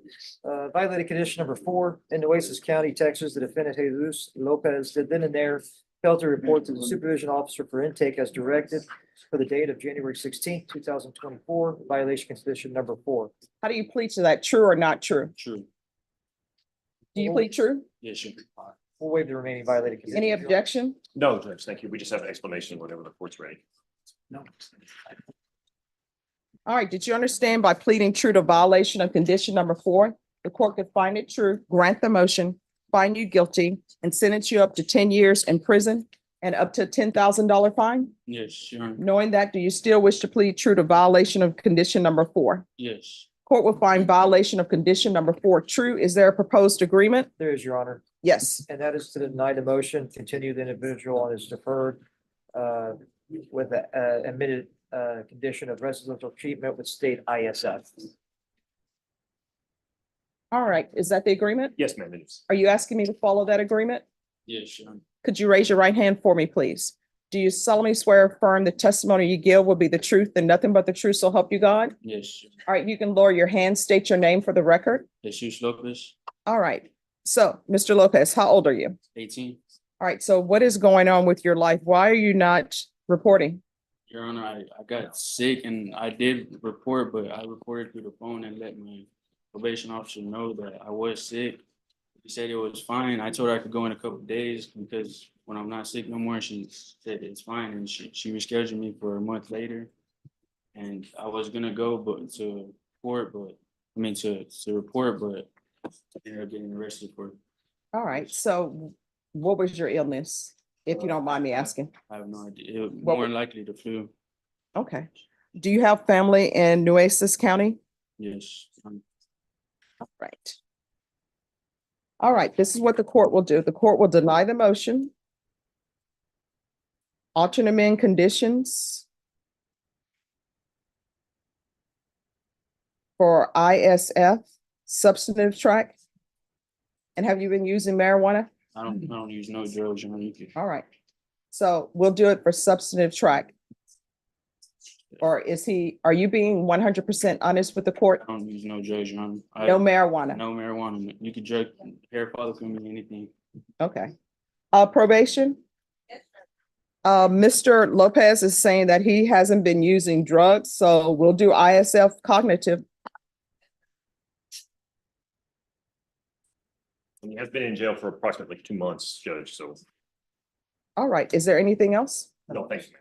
All right, we can go off the record. Ms. Ferguson, can you do a phantom date on this? 30 days, and let's see if he's been, yes? Judge, the wait for state ISF, and they know this is at least 40 days. So if we do a phantom date, it's gonna be like 45 days. All right, or let's do 45 days. All right, let's go back on the record, please.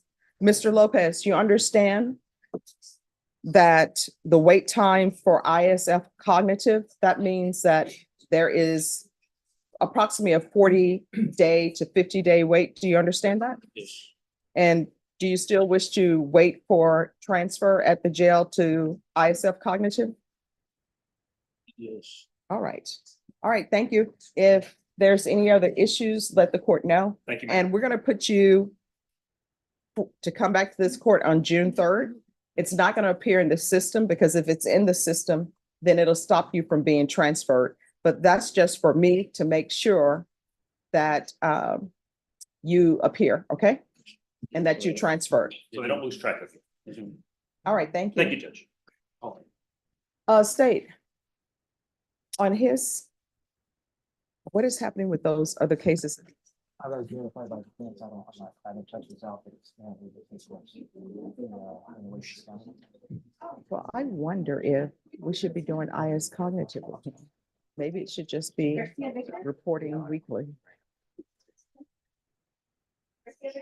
I don't know what other issues were, but the other indication was like you're asking for revocation. I mean, I thought it was about strange. Yeah, okay. All right, thank you.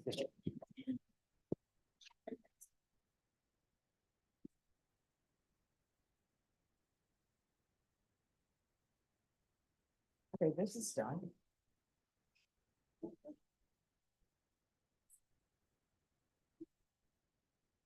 Who's Fausto? Is that NTR that you called?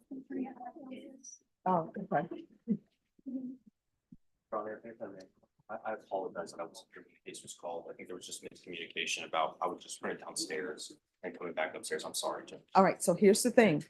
I made this announcement at the very beginning that when you ask for someone to be brought out when they're in custody, because there are only so few people Yes, that can be brought out, then when you leave, you're being selfish to the other colleagues. I understand, Your Honor, and I Okay. apologize. All right. I won't make that mistake. All right, Sorry. thank you. All right, who's here? Mark Renee Hernandez. All right, if you come forward.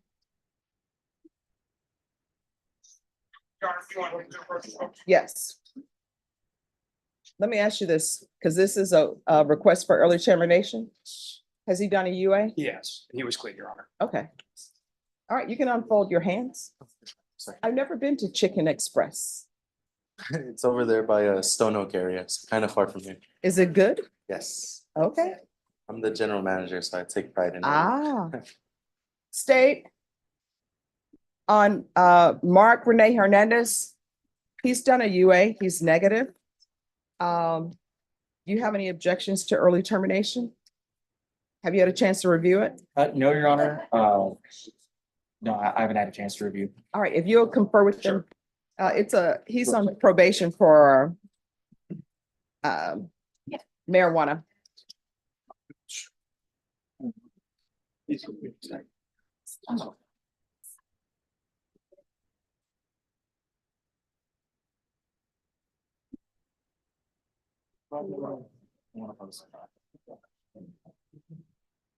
Judge State has no opposition. Okay, and did you confer with probation too? I did, yes, Your Honor. All right, and did they have any objection? Not that I was aware of, Your Honor. All right, what have you learned since being on probation? Don't come back here again. Yeah.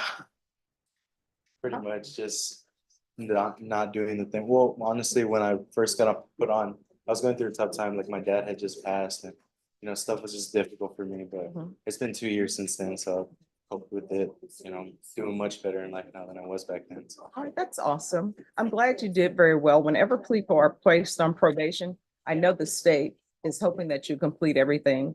I'm hoping that you complete everything and you're successful. So congratulations. I've signed the motion to terminate you, so you are done. Thank you. Terminate sounds like such a bad word. It's like- In this case, it's not a bad one. All right, have a great rest of the day. Don't go out celebrating, okay? Thank you, Judge. All right, bye-bye.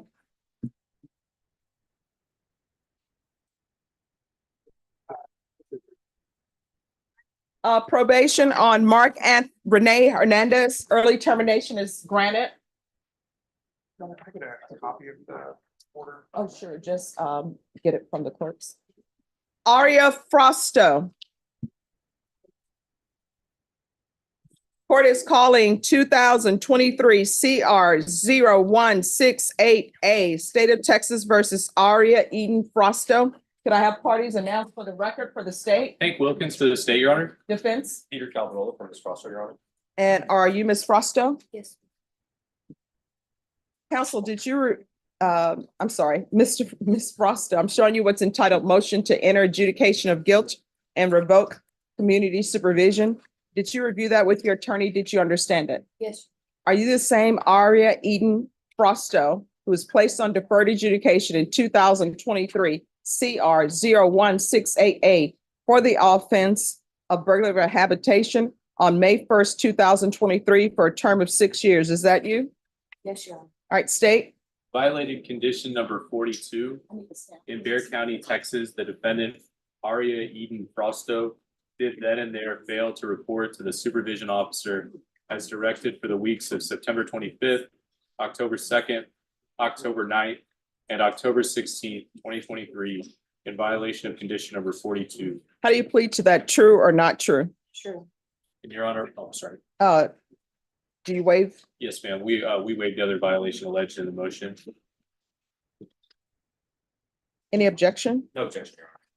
Did you understand by pleading true to violation of condition number 42, the court could find it true, grant the motion, find you guilty, sentence you up to 20 years in prison and up to a $10,000 fine?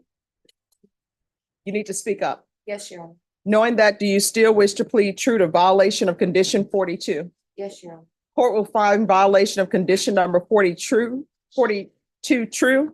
Is there a proposed agreements? There's not, Your Honor. The state is asking for a cap of 8 years in the prison, and I know the defense wants to ask for something else, Your Honor. All right, defense, what are you requesting? Yes, Your Honor, my client is requesting that, respectfully requesting that we possibly continue on probation. Okay, you're gonna need to speak up. And everyone, you need to whisper. We're on the record.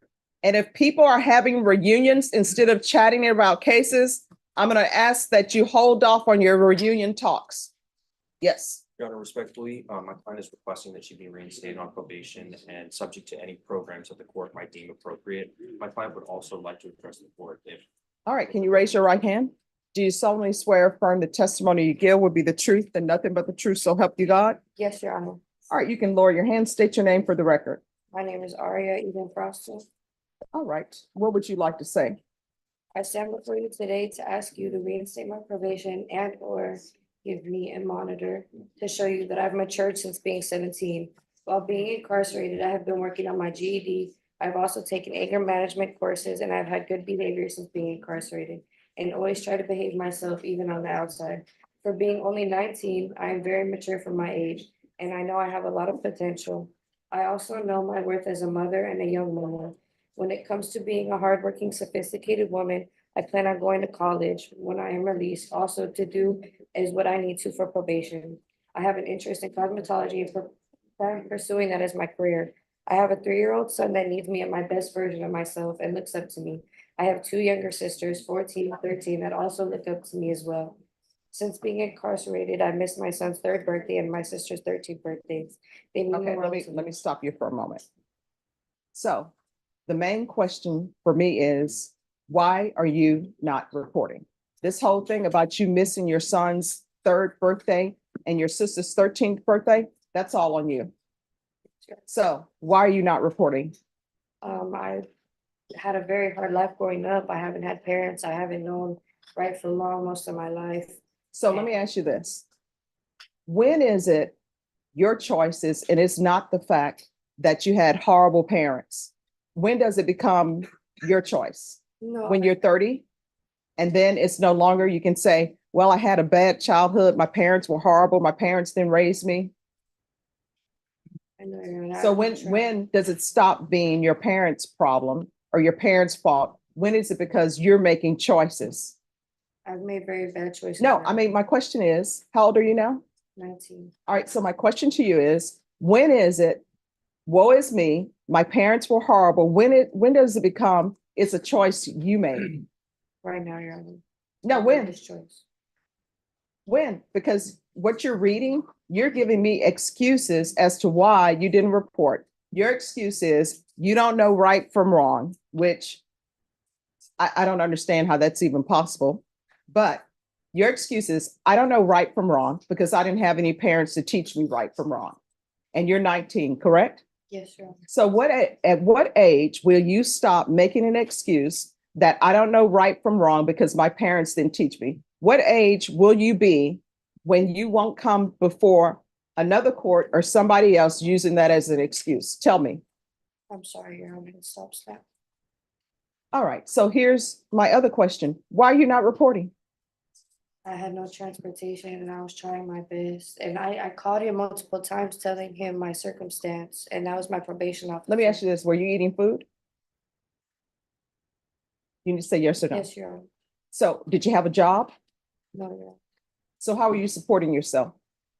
As best as I could. No, what does that mean? How were you eating and supporting yourself if you didn't have employment?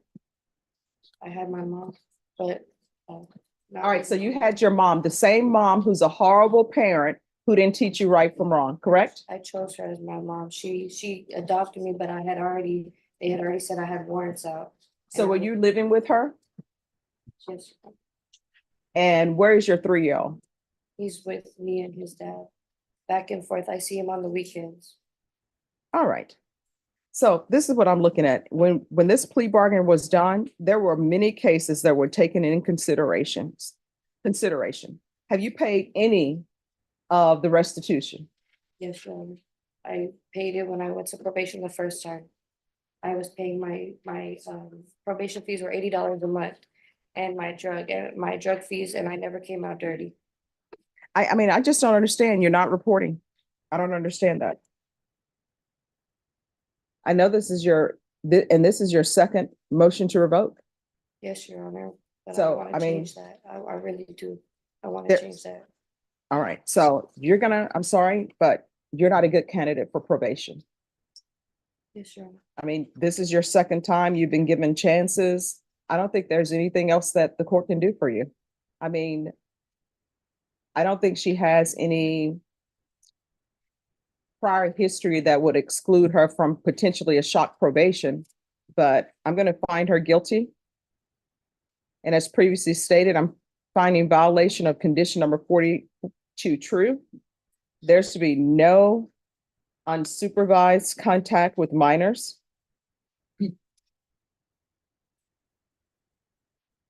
And I'm going to sentence her to 5 years in the prison.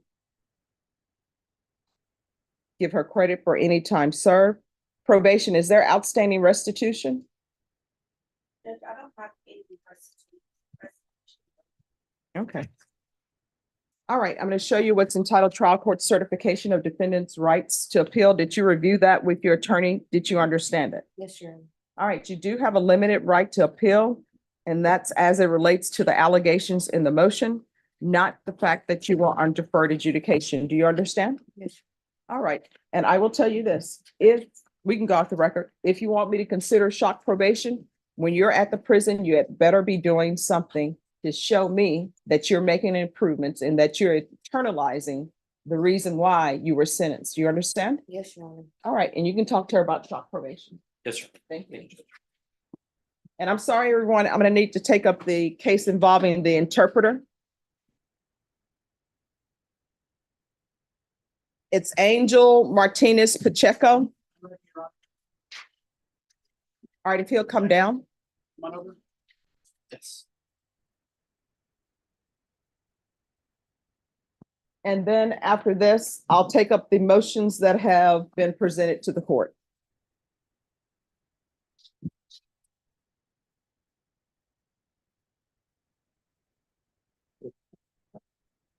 Court is calling 2023 CR 11298, State of Texas versus Angel Martinez Pacheco. If I could have parties announced for the record for the state. Thank you. Welcome to the state. Defense. Attorney record is Monica Guerrero. Mr. Pacheco, will you give this judge permission for me to do this in place of Ms. Guerrero? Yes, All right. And are you Angel Martinez Pacheco? yes. We have an interpreter here today. Could you raise your right hand? Do you solemnly swear and affirm you will faithfully translate from English into Spanish and Spanish into English, so help you God? I do, Your Honor. All right, you can lower your hand if you'll state your name for the record. Arlene Abrams? Mr. Pacheco, all of the documents that have been presented to the court are in English. Were those documents explained to you in Spanish? Yes. Counsel, have you received all the discovery? Yes, Your Honor. And did you review that with your client? Yes, we have. Court will find that the state is in compliance with discovery. Mr. Pacheco, did you review the document entitled Application for Deferred Adjudication with your attorney? Did you understand it and did you sign it? See. Yes. See. Did you review the true bill of indictment with your attorney? Did you understand it? See. Yes. Counsel, do you waive the reading of the indictment? Yes, Your Honor. State, are you proceeding on the indictment as presented? Yes, Your Honor. Mr. Pacheco, did you review the document entitled Court Admonishments and Defendant's Waivers and Affidavit of Admonitions with your attorney? Did you understand it? Did you sign it in all the appropriate places? Yes. Did you understand that you're charged with aggravated assault with a deadly weapon? That's a second-degree felony. Range of punishment is anywhere from 2 to 20 years in prison and up to a $10,000 fine. Did you understand? Yes. If you have a plea with the state, the court does not have to follow your plea. If for any reason the court doesn't follow your plea and gives you more than you bargained for, the fact that you entered a plea will not be used against you, and you will be allowed to withdraw your plea. Did you understand?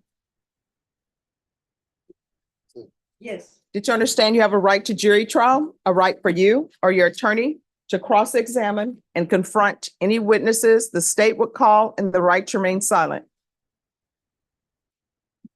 Yes. Did you understand by entering this agreement, you were giving up those rights? Yes. And did you intend to give up those rights and enter into a plea in this case? Yes. Did you understand if the court were to grant your application for deferred adjudication, if for any reason your deferred adjudication were revoked, the court could find you guilty, sentence you up to 20 years in prison and up to $10,000 fine? Yes. Counsel, has your client been able to provide you with any defenses? Yes, Your Honor. Do you believe he has a rational as well as a factual understanding of the charges against him? He does, Your Honor. Do you believe he's currently competent and was legally sane at the time of the offense? I believe so, Your Honor. Mr. Martinez Pacheco, has anyone threatened you, coerced you, or placed you in fear to get you to enter the plea? No. Anyone promised you anything other than the plea? No. Are you satisfied with the way you've been represented? See. Yes. Are you a U.S. citizen? No. Counsel, has your client had access to an immigration attorney? Your Honor, we had advised him of immigration consequences previously, Monica Godetto and myself. And he was brought in previously on a different court date so that Monica could speak with him. And he accepted an offer and gave Monica permission for me to do this in place of her. He understands those consequences and wishes to go forward. All right, Mr. Martinez Pacheco, did you understand by entering a plea in this cause number, it will have an impact on your immigration status? Yes. Did you understand that that impact could be deportation, Yes. the denial of naturalization, Yes. and the denial of re-entry into the United States? Yes. And did your attorney speak to you about the consequences of the impact a plea in this case will have on your immigration status? Yes. Court will find that defendant has knowingly and voluntarily waived his right to jury trial. Did you review the plea bargain page with your attorney? Did you understand it? Yes. According to the plea bargain agreement, there's a $600 fine, affirmative finding of deadly weapon. State recommends deferred adjudication, and there's to be restitution, if any, to Marvin Tisa, Tisa. Did you understand that to be the plea? Yes. State, Yes, Your Honor. defense? Yes, Your Honor. Did you review the waiver of appeal paragraph with your attorney? Did you understand it? Did you sign it in both places? Yes. Did you understand by signing that you're waiving your right to appeal? The only items that can be appealed are written pretrial motions that have been filed, heard, and ruled upon by the court. Did you understand? Yes. Counsel, are there any such motions? No, Your Honor. Outside the agreement, the state is requesting that your supervision be for a term of 8 years. There be a TAP evaluation, 120 hours community service restitution, and no contact with Marvin Tissa. Did you understand those were recommendations from the state, and the court does not have to follow those recommendations? Yes. Then to the offense as charged, how do you plead? Guilty, not guilty, or no contest? No contest. State any evidence. Your Honor, I offer State's Exhibit 1 and the attachments. Any objection? No objection, Your Honor. And state, have you spoken with the complainant?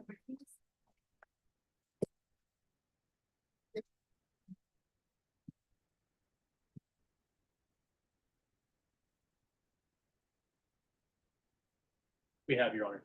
And is the complainant aware of this agreement? Your Honor, Daniel Escobar from the state of Texas, from our notes indicated that he did have a problem with the status agreement. All right, thank you. All right, you may continue to confer. Mr. Martinez Pacheco, did you review the document entitled Waiver and Consent to Stipulation of Testimony and Stipulations with your attorney? Did you understand it? Did you sign it at all the appropriate places?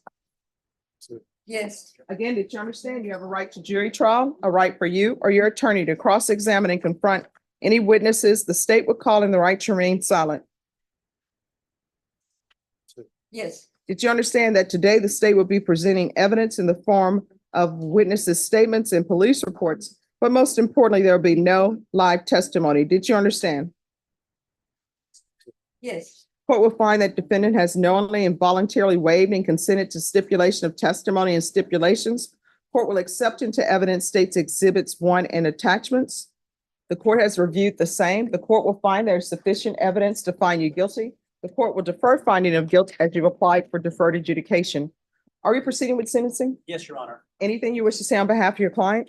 We ask that you follow the plea bargain agreement prior to him being picked up in the Bexar County Jail. He was employed. He will need a payment plan for any fine, supervisory fees. However, he did indicate that he wishes to return to the address listed on the police report. And I had admonished him that he couldn't have any contact with Mr. Tiza. Just so that the court's aware, he may not have a place to stay. His other relatives are living in Mexico. So he doesn't want to violate probation going to an address. All right. Does he have an immigration hold or no? He does not, Your Honor. All right. This is what the court is going to do. Court is going to sentence you to 10 years deferred adjudication, a $600 fine. That'll be probated. There's to be no contact with Essex, ESSEX Street, San Antonio, Texas, 78210. There is to be no contact with Marvin. It's listed in the plea bargain agreement as TISA, and the police report is TISTA. So there's to be no contact with Marvin Tisa or Tista. Regular reporting by Zoom or in person. Regular random UAs. Proof of employment within 30 days. There's to be no employment as a home health care provider or with minors. Is he here legally? My understanding, no, Your Honor. All right. He is, I can't order deportation because this is state court, but he is not to come back to the United States unless he's here legally.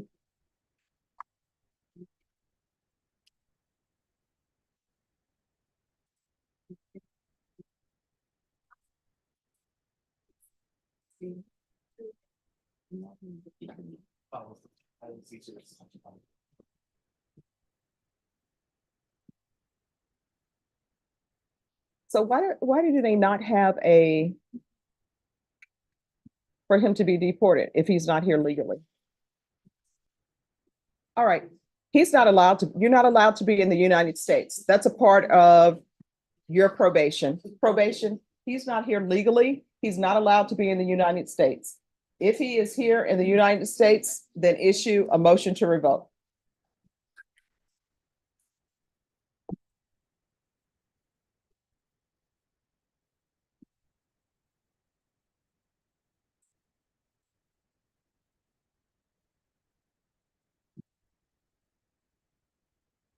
All right, so he's not allowed in the United States unless he's here legally.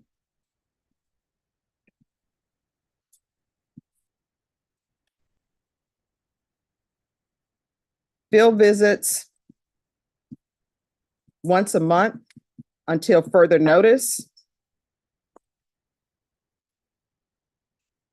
And I'm gonna do a 180-day jail sanction. And that's to be day for day.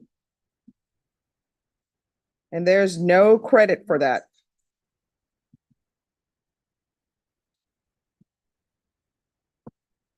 Anger management.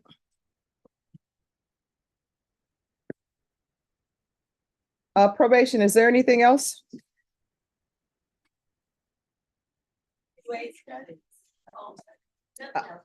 All right. Is there anything else you need from the court? No. Showing you what's entitled Trial Court Certification of Defendant's Rights to Appeal. Did you review that with your attorney? Did you understand it and did you sign it? Yes. Because this is a plea bargaining, I'm sorry, there's also an affirmative finding of deadly weapon.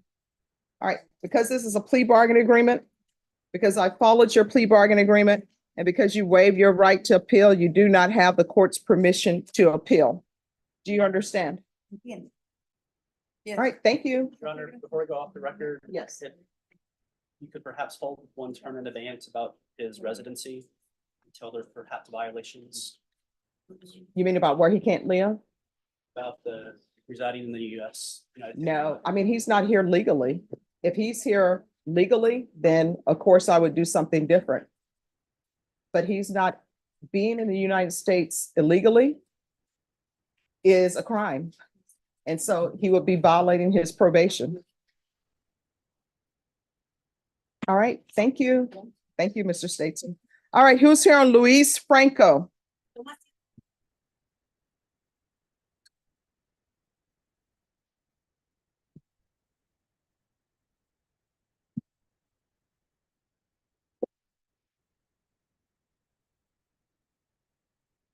All right, Mr. Franco, I have a dismissal. Mr. Franco, make sure that you're registered. They're dismissing the case for insufficient evidence. You understand? All right, thank you. Thank you, Judge. You're welcome.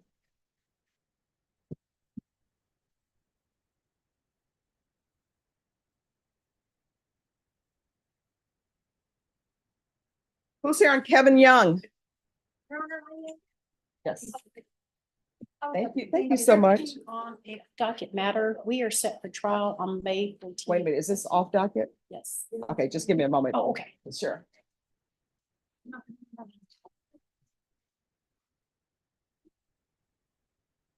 Who's here on Victor Garcia? I am, Your Honor, we're ready.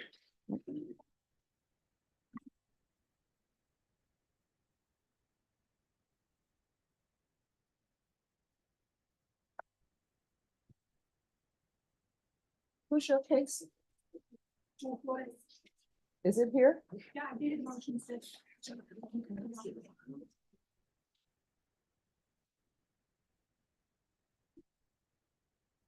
All right, Mr. Jimenez.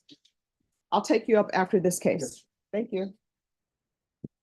Court is calling 2024 CR 1129, State of Texas versus Victor Mel Garcia.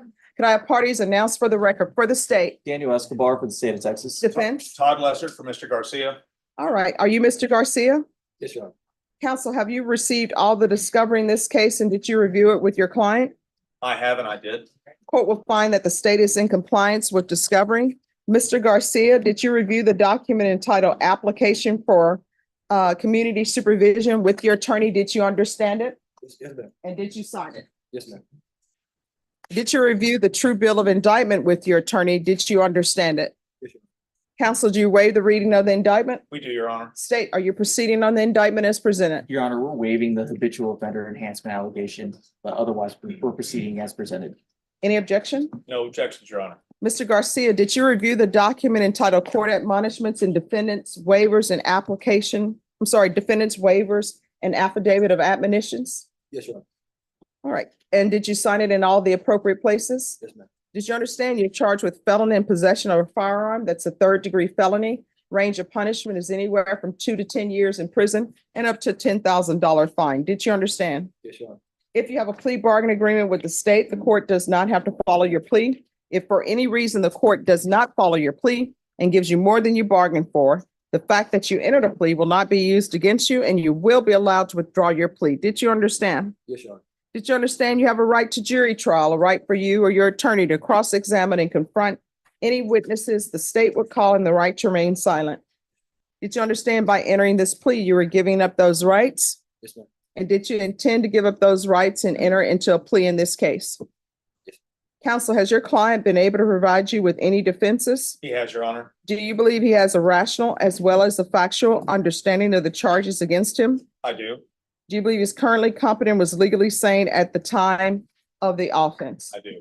Mr. Garcia, has anyone threatened you, coerced you, or placed you in fear to get you to enter the plea? Anyone promised you anything other than the plea? Are you satisfied with the way you've been represented? Are you a U.S. citizen? Yes, sir. Court will find that defendant has knowingly and voluntarily waived his right to jury trial. Did you review the plea bargain page with your attorney? Did you understand it? Yes. According to the plea, punishment is to be assessed at a cap of 6 years in the prison, and the state is remaining silent on your application. Did you understand that to be the plea? Yes, Your Honor. Defense? It is, Your Honor. State? Yes, Judge. Did you review the waiver of appeal paragraph with your attorney? Did you understand it? Did you sign it in both places? Did you understand by signing that you're waiving your right to appeal? The only items that can be appealed are written pretrial motions that have been filed, heard, and ruled upon by the court. Did you understand? Yes, Your Honor. Counsel, are there been any such motions? Sir, not, Your Honor. Then to the offenses charged, how do you plead? Guilty, not guilty, or no contest? No contest. State, any evidence? State offer states exhibit 1 in all attachments. Make it to your point. Did you review the document entitled Waiving Consent to Stipulations of Testimony and Stipulations with your attorney? Did you understand it? Did you sign it in all the appropriate places? Yes, Your Honor. Again, did you understand you have a right to jury trial, a right for you or your attorney to cross-examine and confront any witnesses the state would call and the right to remain silent? Did you understand that today the state will be presenting evidence in the form of witnesses' statements and police reports, but most importantly, there will be no live testimony? Did you understand? Yes, Your Honor. Court will find that defendant has knowingly and voluntarily waived and consented to stipulation of testimony and stipulations. Court will accept into evidence states exhibits 1 in attachments and review the same.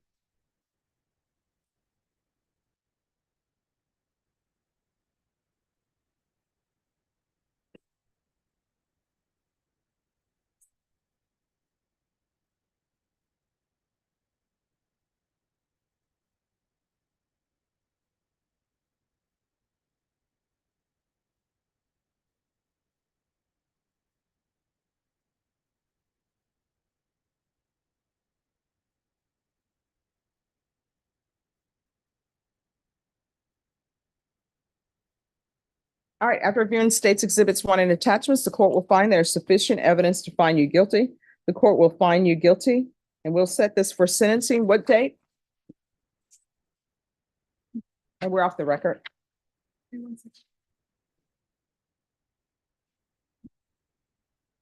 Is there any?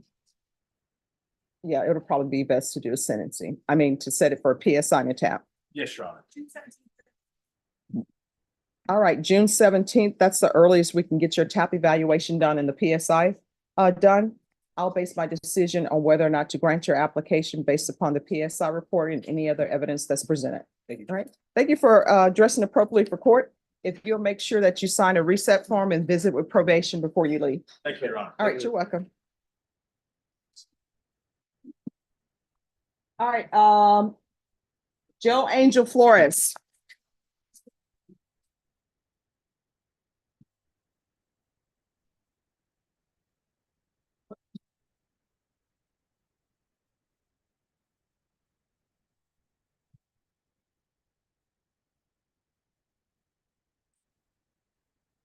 All right, we're here for a motion to modify conditions.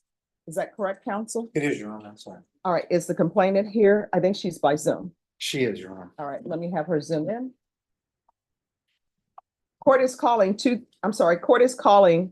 cause number NIGHTMAG 751570, State of Texas versus Joe Angel Flores. Could I have parties announced for the record for the state? Zach Dunn for the state. Defense? Tony Ibanez for Mr. Flores, Your Honor. And are you Mr. Flores? Yes, ma'am. All right, we're here on a motion to modify conditions of bond. The court has been presented with an affidavit for non-prosecution and also the motion to modify bond conditions. State, have you had a chance to review? Yes, Your Honor, I have. All right, do you have objections? I have no objections pending, of course, a discussion with the court and with the complainant where she articulates kind of her wishes and desires, Your Honor. All right, Ms. Flores, if you'll unmute, please, and start video. Can you raise your right hand for me, please? Do you solemnly swear the testimony you give will be the truth and nothing but the truth, so help you God? Yes, I do. All right, you can lower your hand. State your name for the record. Samantha Flores. All right, court reported that's Zamantha. All right, who would like to question the witness? Counsel, do you want? Well, let me ask you, you did approach me specifically about asking the court to modify this condition of no contact. Is that correct? Yes, that's correct. And presently, your husband is incarcerated and he also has a glue warrant pending. Is that correct? That's correct. And what is the importance of you communicating with your spouse at this time, knowing that he will not obviously be released until this case is resolved? Well, we share 5 kids together, and it's hard to be able to see him, talk to him without him getting in trouble. We haven't spoke at all. And my children been asking for their dad, and well, due to us not being able to contact, it's really hard, and it's very important for that we talk to him, because like I said, like those are his kids too. And is that the basis for requesting the court to modify to allow you to have these conversations with your husband? Yes, also because I don't fear that he'll harm me. Judge, I have no other. Any questions? No, Your Honor. All right. I have some questions. So with regards to this case, are you the person who called the police? Yes. All right. And are you employed? Yes. Do you have parents who are helping you with your children? Yes. All right. All right. Thank you so much for coming in to testify. I appreciate that. All right, state, what is this case about? I have no idea if there were injuries or what. I am happy to report back on the nature and extent of the injuries, Your Honor. This was. Any objection? No, Your Honor. Okay. And then once I report back to you, I can give you some further kind of clarification on that. Oh, you're not prepared to do that now? I am not, no, Your Honor. This is, as of course is noted, just a night case, not a very old case. So I would need to pull up e-discovery to kind of get a more robust answer for the court, as opposed to like just our notes in a database. All right.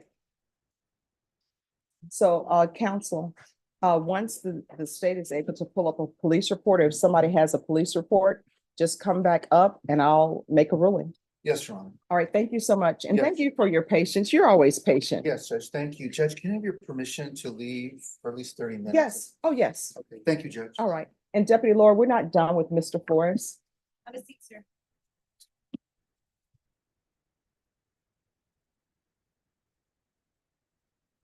Ralph Orespi?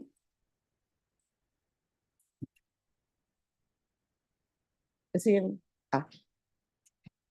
All right, today is plea deadline date, counsel? Yes, Your Honor, we had received a plea offer. I spoke with my client about this, and I conferred with Zach quite a bit this morning. We proposed a counter. Zach made a second offer. Okay. I've spent time talking to my client. He just wants the weekend, a few extra days to think about it. Can we recall this to next week? All right, Ms. Ferguson, are you able to recall this for, I'm not going to be here next week. So, I mean, if you want it recalled next week, it can be, or if you want it the week of the 29th, it can be recalled the week of the 29th. The week of the 29th is appropriate. All right, what date, Ms. Ferguson? May 2nd. All right, May 2nd will be your plea deadline date. Thank you for dressing appropriately for court. Thank you, Judge. You're welcome. Thank you. See, I'll go through this. Garciano Villanueva.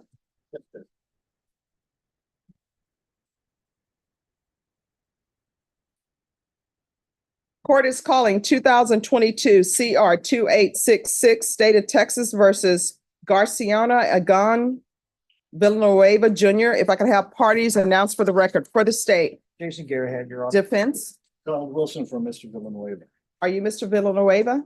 Yes, Your Honor. Did you review the document entitled Motion to Enter Adjudication of Guilt and Revoke Community Supervision and First Amendment Motion to Enter Adjudication of Guilt and Revoke Community Supervision with your attorney? Did you understand it? Yes, ma'am, I did.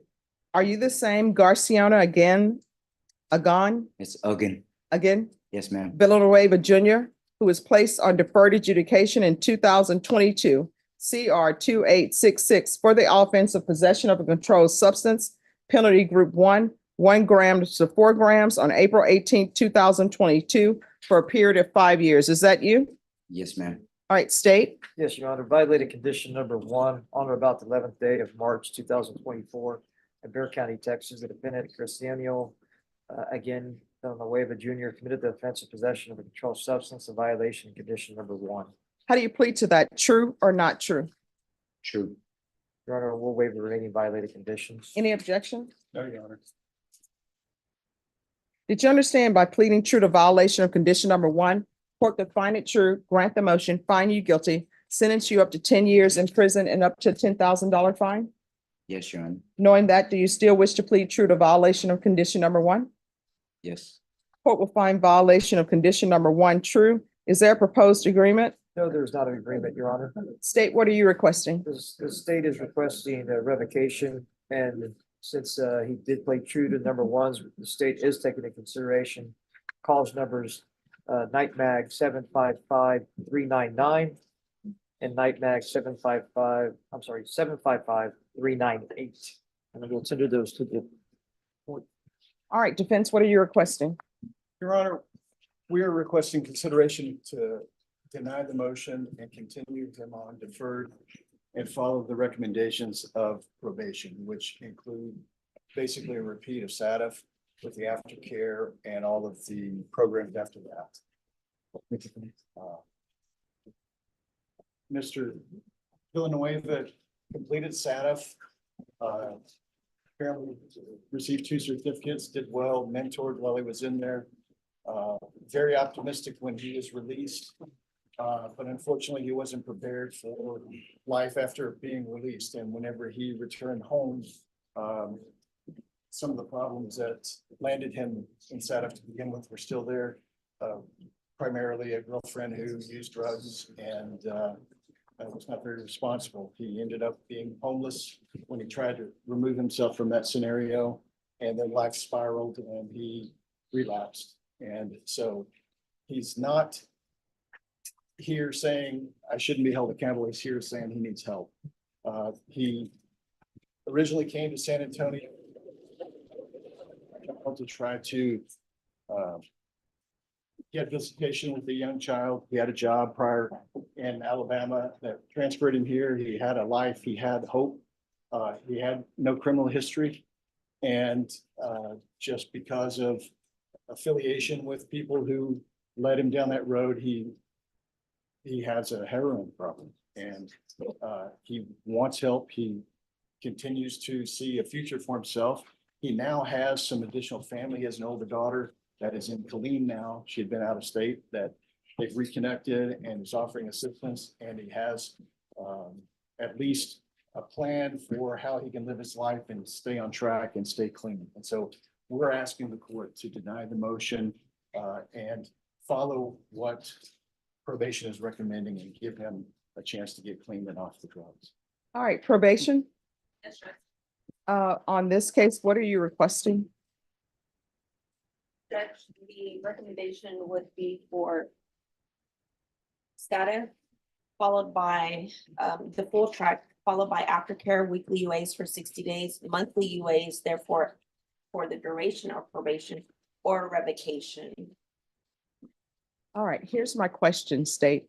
The cases that you took into consideration, are those possession cases? Yes. Okay. Judge, Yes. I would like to point out that after being released from SATF, we have not had any communication with him. All right. Can you raise your right hand? Do you solemnly swear or affirm the testimony you give will be the truth and nothing but the truth, so help you God? Yes, Your Honor. You can lower your hand, state your name for the record. My name is Graciano Elgin Junior Villanueva. All right, when you were released from SATIC, why didn't you contact your probation officer?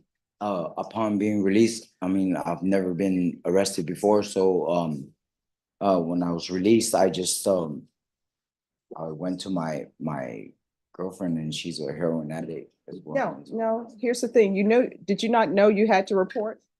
Yes, ma'am. So why didn't you report to probation when you were released? Because right when I left from here, I went right back to doing drugs with her. All right, this is what the court is going to do. The court is going to find number one true. The court will find you guilty, sentence you to 4 years in the prison, give you credit for any time served. I'll recommend the therapeutic community for you. Take in consideration NIGHTMAG number 7555399, 7555398. Did you review the document entitled Trial Court Certification of Defendant's Rights to Appeal with your attorney? Did you understand it and did you sign it? Yes.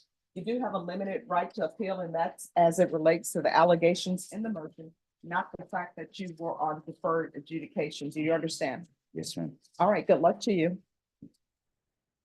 Cam Lee. Hello, how's it going? Good, how are you today? All right. Good. So what's going on with Mr. Lee? So we have great news. Mhm. Daniel and I have come up with a plan where he is gonna apply for child diversion. So Mr. Lee was actually sitting there working on the application while waiting to be called up, so we submitted today. Okay, awesome. Norma, I need a reset for PTD.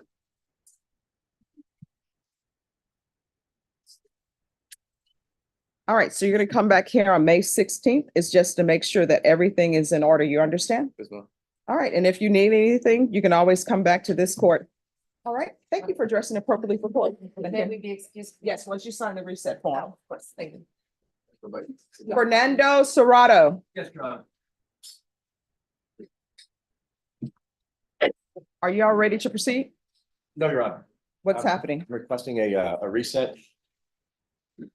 Mr. Strato, there are two number ones alleged in the motion to enter adjudication of guilt. They do not have lapse back yet on one of the number ones, which is an accusation of alleged possession of controlled substance, penalty group 1, less than a gram.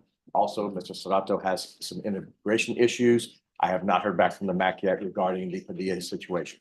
All right. All right, Norma, on Serrato, if you can make sure that immigration is aware that he needs counseling for immigration. And you speak English, correct? Yes, Your Honor. Okay.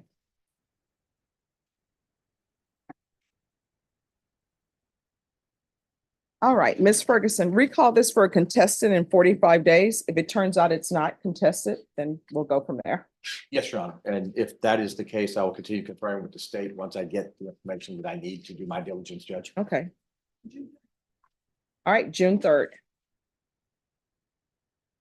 May I be excused, Judge? Yes, Thank you, Your Honor. you're welcome. I'll get another Zoom visit with you once I find out. Okay. Thank you.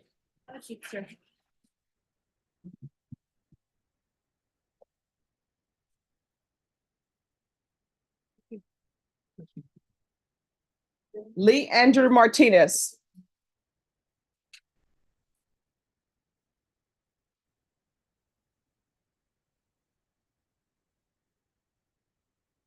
Oh, where is he? So on a motion to set bond, you asked us to file a motion, written motion. We have an agreement.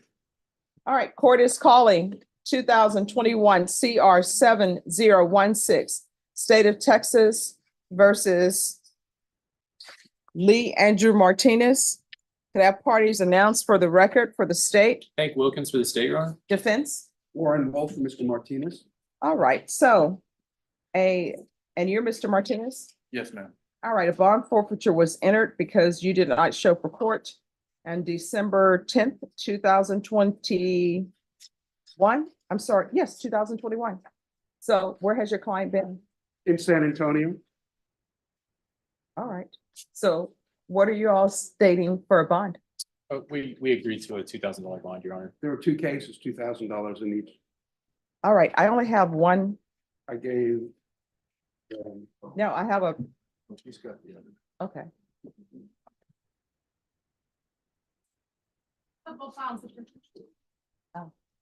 9488, 9487.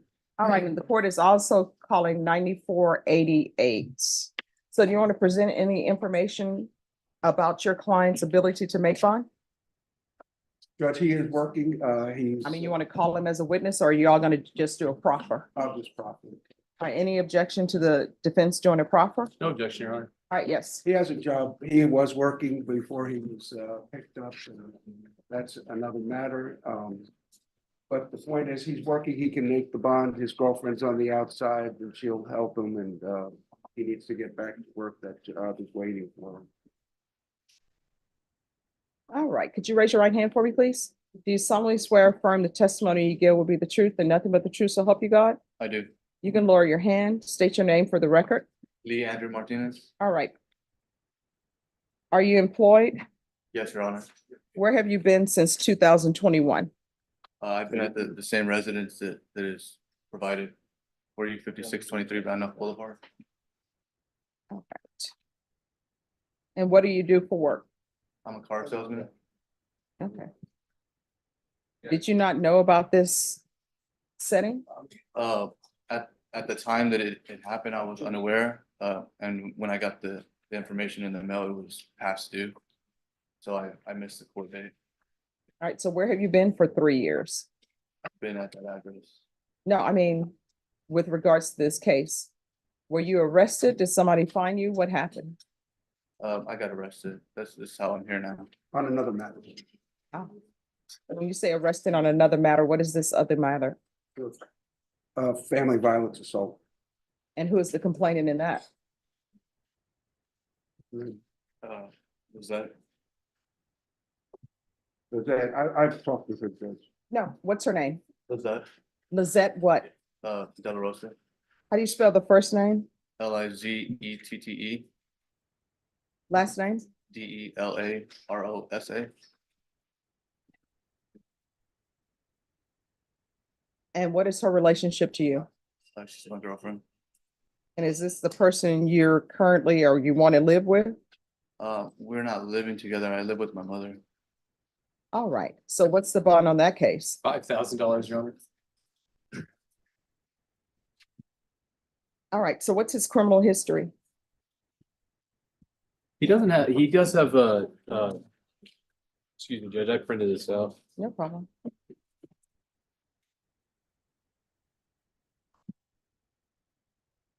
He has a possession of marijuana from 2008. That's a felony. And in 2014, he had a DWI with child under 15. I'm sorry, did I say 2014 for the second one, for the DWI? And an obstructing a highway in 2013, Your Honor.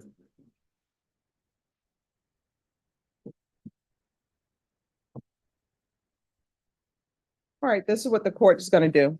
In each case, the court will grant a bond. Bond will be set at $6,000. In each case, there's to be no contact with Lizette De La Rosa. There's going to be partial GPS for work only.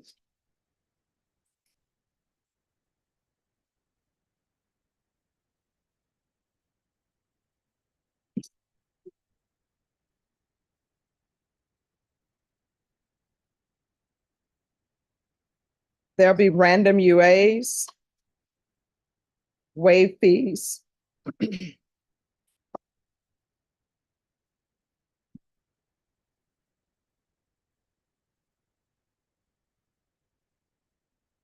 All right, thank you.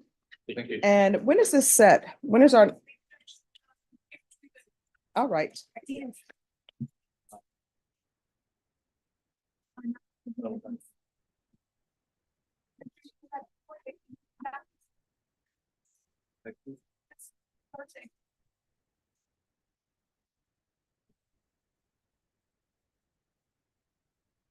Kevin Young.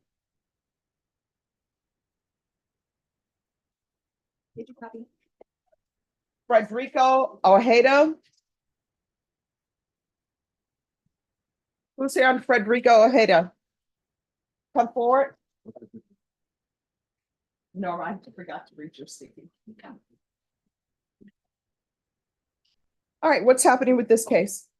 First setting, I do have discovery. I'm gonna supplement my request to ask for disclosures. There was some disclosures regarding the officers that we asked because of that. All right, state on this case, he says he's gonna ask for disclosures. Sorry, Judge. On this case, Frederico Ojeda, Yes, sir. defense counsel said he's gonna ask for disclosures. Okay. Also, Ms. Ferguson, on this one, can we have 45 days reset for discovery? And counsel, if you'll let the state know which officers you're requesting disclosure so they can work on that. Yes, sir. All right, thank you for dressing appropriately for court. Once you sign the reset form, you are excused. You're welcome. Number, what page is he on? All right, thank you.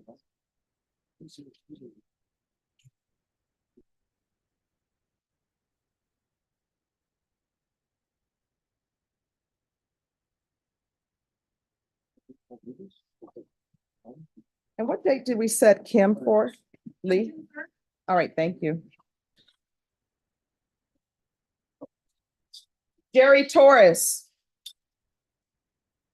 Who's here for Jerry Torres? Okay. All right, today is, you're on this side, counsel. Sorry, Judge. No problem. Today is plea deadline date. Where are we? We haven't reached the plea bargain, Judge. Okay. State, how long do you expect this trial to last? Maybe 2 or 3 days. All right, Ms. Ferguson, this is criminal trial division, 2 to 3 days, jury trial. Excuse me. You sound ill. I'm actually getting better. I don't have much of a voice, Judge. I was like, are you all still gonna have your fiesta? Of course. I would love to be there. I can't, I'm gonna be with mom. Oh, well, that's good. That's Yeah. better though. Yeah, Yeah. I always enjoy the fiesta.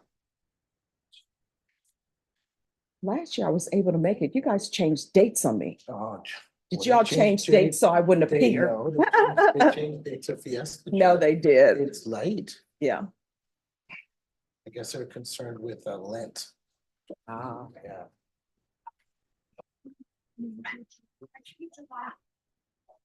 Judge, we might be able to have a dispositive motion to suppress. Do you think we can have it next week? I will not be here next week, Okay. but state, on this case, it's a DWI.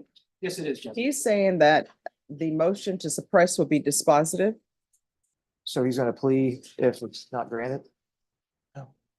Yeah, that's what he's saying. Okay, Judge. But he's saying next week, I'm not gonna be here and I know you all have other things. So, Norma, they want to have a motion to suppress. Is there a day that you all have impact? There is, Judge. Okay. Can you put it for a motion to suppress then with impact maybe, or either you can do it with me? If who's here next week, Judge? Oh, they're not gonna be able to do it next week. Okay. It's Angelini. We're gonna be in trial next week. Yes. with the head judge. I think impact, we don't have it until the 20th of May, is that correct? Or is that family violence? Yeah, it's you all. So May 20th?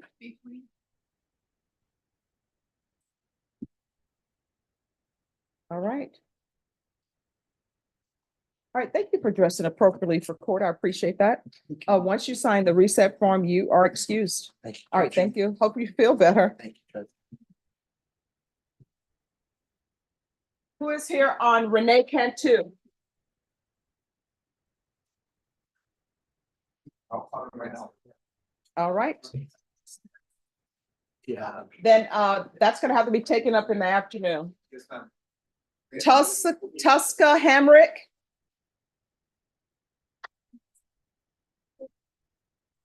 And Mr. Stevens, don't worry, I'm gonna get your motion.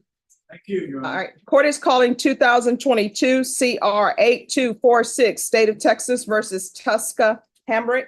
Can I have parties announced for the record for the state? Sorry. Hank, welcome to the state, Your Honor. Defense, Brian Kimbrough from Mr. Ham. probation, this is an application. Oh, Judge, I'm sorry to interrupt, but it's Jason Garahan for the state. All right, thank you.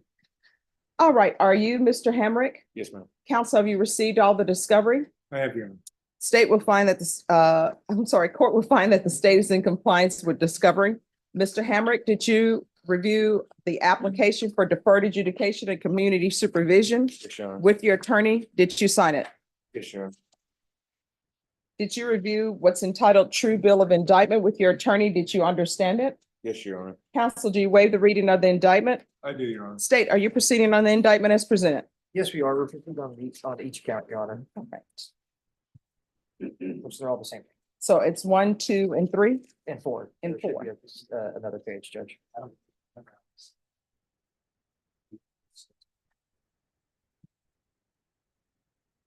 right. Mr. Hamrick, did you review the document entitled Court Admonishments and Defendant's Waivers and Affidavit of Admonitions with your attorney? Did you understand it? Did you sign it in all the appropriate places? Yes, Your Honor. Did you understand you're charged with assault with a peace officer or judge in counts 1, 2, 3, and 4?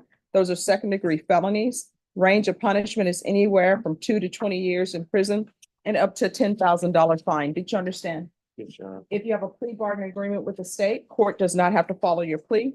If for any reason the court does not follow your plea and gives you more than you bargained for, the fact that you entered a plea will not be used against you and you will be allowed to withdraw your plea. Did you understand? Yes, Your Honor. Did you understand you have a right to jury trial, a right for you or your attorney to cross-examine and confront any witnesses the state would call in the right to remain silent? Yes, Your Honor. Did you understand by entering this plea, you were giving up those rights? Yes, Your Honor. Did you intend to give up those rights and enter into a plea in this case? Yes, Your Honor. Did you understand if the court were to grant your application for deferred adjudication? If for any reason your deferred adjudication were revoked, court could find you guilty and sentence you up to 20 years in each count and up to a $10,000 fine. Yes, Your Honor. Counsel, has your client been able to provide you with any defenses? Yes, Your Honor. Do you believe he has a rational as well as a factual understanding of the charges against him? He does. Do you believe he's currently competent and was legally sane at the time of the offense? Yes, Your Honor. Mr. Hamrick, has anyone threatened you, coerced you, or placed you in fear to get you to enter the plea? No, Your Honor. Anyone promised you anything other than the plea? No, Your Honor. Are you satisfied with the way you've been represented? Yes, Your Honor. Are you a U.S. citizen?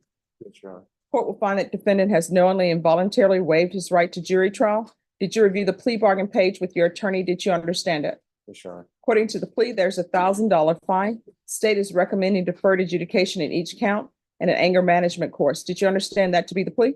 Yes, Your Honor. Defense? Yes, Your Honor. State? Yes, Your Honor. Did you review the waiver of appeal paragraph with your attorney? Did you understand it? Did you sign it in both places? Yes, Your Honor. Did you understand by signing that you're waiving your right to appeal? The only items that can be appealed are written pretrial motions that have been filed, heard, and ruled upon by the court. Did you understand? Yes, Your Honor. Counsel, are there any such motions? No, Your Honor. Outside the agreement, the state is requesting that your community supervision be for a term of 10 years. There be a TAP evaluation, 200 hours of community service restitution, and no contact with the complainants. Did you understand? Yes, Your Honor. Did you understand those are recommendations from the state and the court does not have to follow those recommendations? Sure. Then to count 1, how do you plead? No contest. Count 2, No contest. count 3, No contest. count 4. No contest. State any evidence. Yes, Your Honor. In each of the counts, state exhibit number 1 with the attachments. Any objection? No objection. And state, are the complainants aware? Yes, All right, thank you. You may continue to confer. thank you. Did you review the document entitled Waiver and Consent to Stipulation of Testimony and Stipulations with your attorney? Did you understand it? Did you sign it in all the appropriate places? Yes, Your Honor. Again, did you understand you have a right to a jury trial, a right for you or your attorney to cross-examine and confront any witnesses and the right to remain silent? Yes, Your Honor. Did you understand that today the state will be presenting evidence in the form of witnesses' statements and police reports, but most importantly, there'll be no live testimony? Did you understand? Yes, Your Honor. Court will find that defendant has knowingly and voluntarily waived and consented to stipulation of testimony and stipulations. Court will accept into evidence states exhibits 1 and attachments and review the same.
All right, after reviewing the state's exhibits 1 and attachments, the court will find there is sufficient evidence to find you guilty. Court will defer finding the guilty as you've applied for deferred adjudication.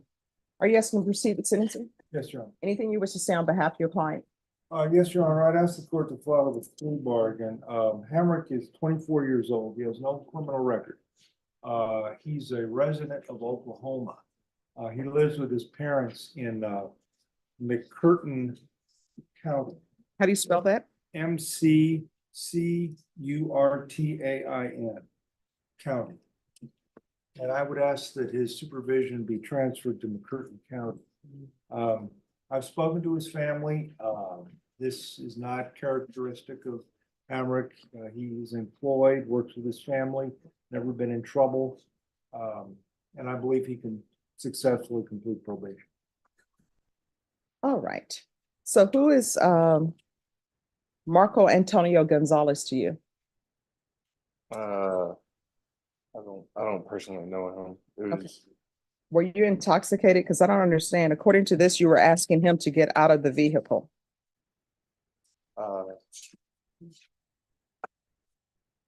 I was intoxicated at the time. Yes, ma'am.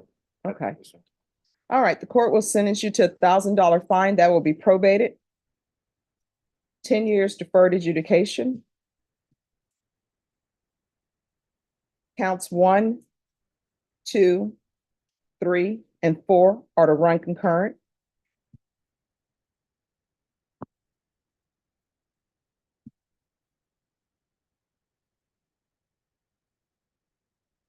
There should be a transfer to McCurtain County in Oklahoma.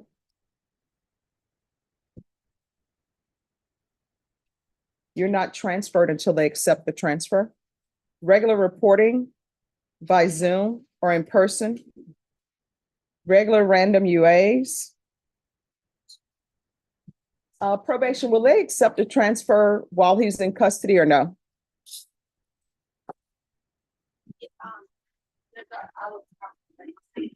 All right, there should be no contact with M. Butler, C. Heron, Herron, S. Gatan, Sgatten, S. Shurtleff, that's Shurtleff, Laura Hernandez, Arizona Garza,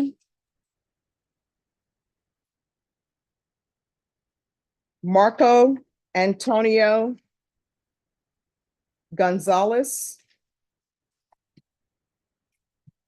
and 4620 Thousand Oaks.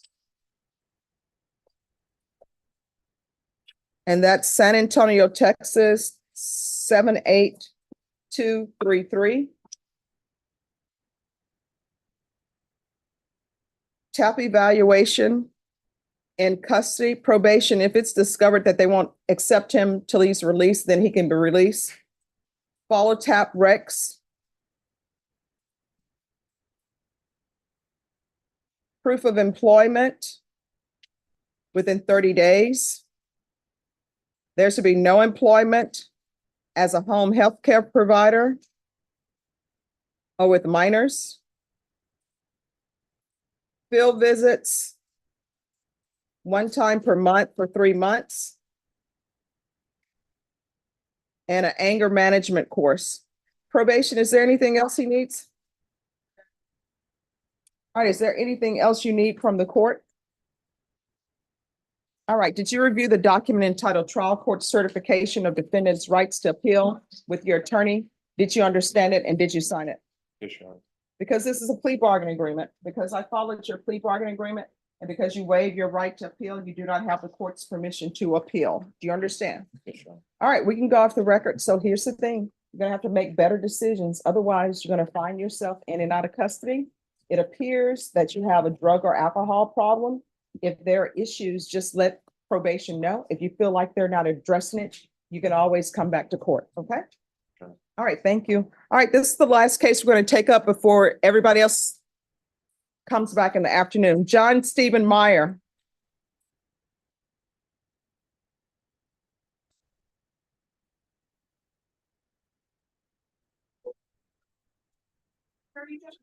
Yes, 1:30.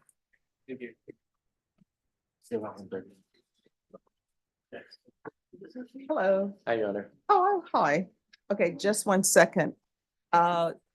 Your co-counsel sent to the court an email with the motions.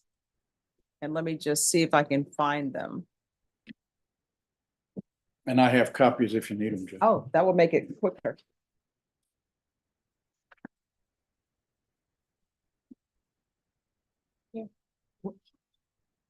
Thank you.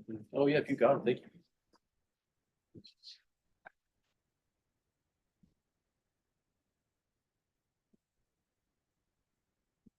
All right, we're gonna go on the record in 2024 CR 0170. The court is in receipt of the defense's notice of appeal with regards to defendant's motion for a new trial. That will be denied. Your Honor, can I take it that you accept this as presentment of the motion for new trial? Yes. Thank you. All right, then with regards to the defendant's motion for bail pending determination of a motion for new trial and pending appeal, we'll just do it with regards to pending appeal. Defense? Your Honor, I'd like to make a proffer if I could. Yes. The court knows a good deal about Mr. Meyer, of course. So the standard under 44.04 C is he is eligible for bond pending appeal in light of the court's judgment, of course, yesterday. Yes. And the two questions are, is there good cause to believe he would not appear? And or that he is likely to commit another crime. All right, let me just stop you right now. State, do you think that if the court were to give bond to Mr. Meyer, he would fail to appear? And I can tell both parties, the court is inclined to place him on GPS. I think with full house arrest GPS, I think that would take care of it, Judge. Okay, so let's start with this. So where we are now is if he has employment. He's court- retired, Your Honor. I don't mean to interrupt the court. All He's right. retired. So it will be full GPS and counsel if you wish for him to have a window off of GPS where he can take care of personal affairs or whatever he needs to do. You need to give the court a detailed list of what time he wants and what windows of time. So for now, we know he's going to be on full GPS. All right. So next question has to do with the amount of bond. And counsel, what are you requesting for the amount of bond? It's my understanding, Judge, and I tried to check earlier and I couldn't today, that he was on a personal bond for this case. Mhm. He appeared multiple times. I mean, well, just between the time he was convicted, of course, and the time of sentencing, he knew he was facing up to 20 years in prison. So I think he's a great candidate for personal bond. All right, so here's my question. Was he previously on a personal bond? No, Your Honor, on this cause, it was $40,000, and on the pending cause, it was $50,000. So we'd asked for $200,000, Your Honor. That's too high, Your Honor. No, here's the thing. Everyone, just address me. So, Mr. Meyer, I have some questions to ask you about this bond issue. Could you raise your right hand for me? Yes, Your Honor. Do you solemnly swear and affirm the testimony you give will be the truth and nothing but the truth, so help you God? Yes, Your Honor. All right, you can lower your hand, state your name for the record. John Meyer. All right, so how much do you receive in your retirement? I don't really have a retirement. I have a house that I own and rent out in Hawaii, and my wife and I use that to pay our bills. All right, so what are your bills? How much? My mortgage on the house I live in is about $3,200. And I've been paying money out of my retirement. I've been using some of my retirement to Okay, pay so my Mr. bills. Meyer, I'm sure your attorney will tell you this. Just listen to my questions because I don't want to go into other things. Yes, Your Honor. And just answer my question. So you say your mortgage is $3,200 a month. What other bills do you have? Electric, water. What's the average cost of that for the utilities? Probably about 800. Okay. Other than the mortgage and the utilities, anything else? No, Your Honor. Groceries, what's the average? Per month. 500 maybe. All right. So.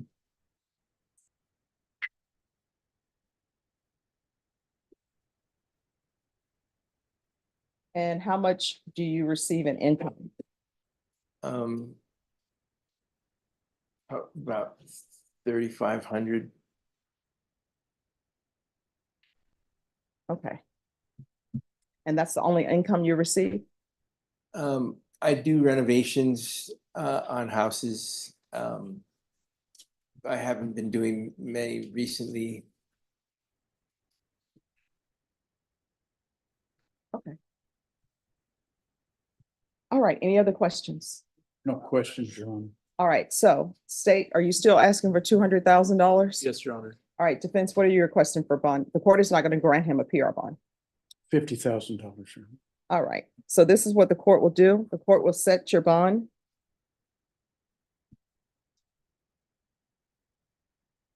At 65,000. There's to be full GPS. I'll ask that the fees be waived. But it's a third-party contract with the county. They're probably going to send me a notation back that that fees can't be waived. There is to be regular random UAs and probation. Since probation is sort of held in abeyance till this appeal is pending, are you all able to still do UAs or no? All right. So there's going to be regular random UAs, and that's going to be through pretrial services.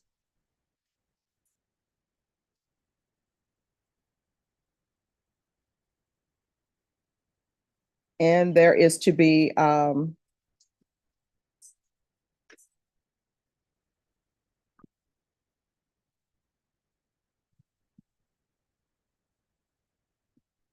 sober support meetings.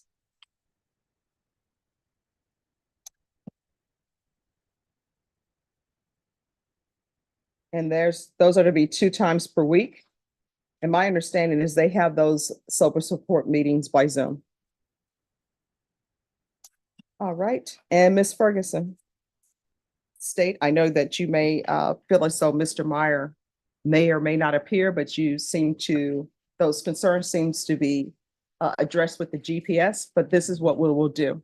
Norma, reset this case for 30 days. And you'll need to appear in 30 days. If you do not, something else will happen. You understand? Yes, Your Honor. Judge, can we do no contact with the same folks from the stipulations?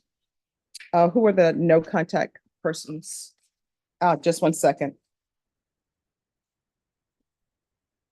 Let me grab the different file. Okay, let me see if I have that file. I don't have the trial file. Your Honor, we would agree if it makes it any easier that the same people that were named yesterday would have no contact. All right, you understand that? Yes, So Your you're not, you don't have no contact with the previous persons that were entered into the motion for probation. You understand? Yes, Your Honor. All right. Your Honor, can I speak to that then? Can I speak to the rest of the court's Yes. judgments? We think the amount of bond is fair, but I would think that the full GPS is unnecessary. This man, if that's a concern that he's going to run off, where does that come from? All right, now, so here's the thing. What I stated earlier with regards to full GPS. He's retired. That's what I'm being told. If he wants time to handle affairs, or if he decides to get employment, all he needs to do, or you counsel need to do, is to come to court with timeframes for the court. But I'm not just going to give him free reign on GPS. You know, could we have GPS with a curfew? Once you all come back to court with a list of what time he would like to be out and about and for what reasons the court will make a ruling at that time. But for now, it's full GPS. So that's all you have to give me. All right? We'll be back with that. Thank you, Judge. All right, thank you. No, that's going to be, he's appealed, so he can't go. Yeah. For ISF. All right, and I'm gonna add the no contact orders in here. Your Honor, I know that sometimes it takes a while to get a monitor. Oh, it doesn't take that long. They'll have a monitor for him soon. Could the court allow him to release him today without the monitor, but he gets the monitor as soon as it's available? No, they'll have those monitors available. If for some reason it's not available, and let's say 3 weeks, although I think they'll have it available by next week, then you just come back to the court and ask Ms. Ferguson to put him on the docket and I'll address it. We will do that, Your Honor. All right. I'm not trying to argue with the court, but he's been a very responsible person, Judge. I know that if you were allow him to release him until he can get a monitor, he'll get it as soon as possible. Okay. All right, is there anything else? No, Your Honor. All right, thank you. And I've added the parties in the motion. All right, so we're on recess. Judge, can I, real quick on my guy, can he come back and would I be excused? I have federal court like all afternoon. No, I mean, yeah, see y'all at 1:30. All right, thank you. Everyone, I'm here, but we're on lunch break.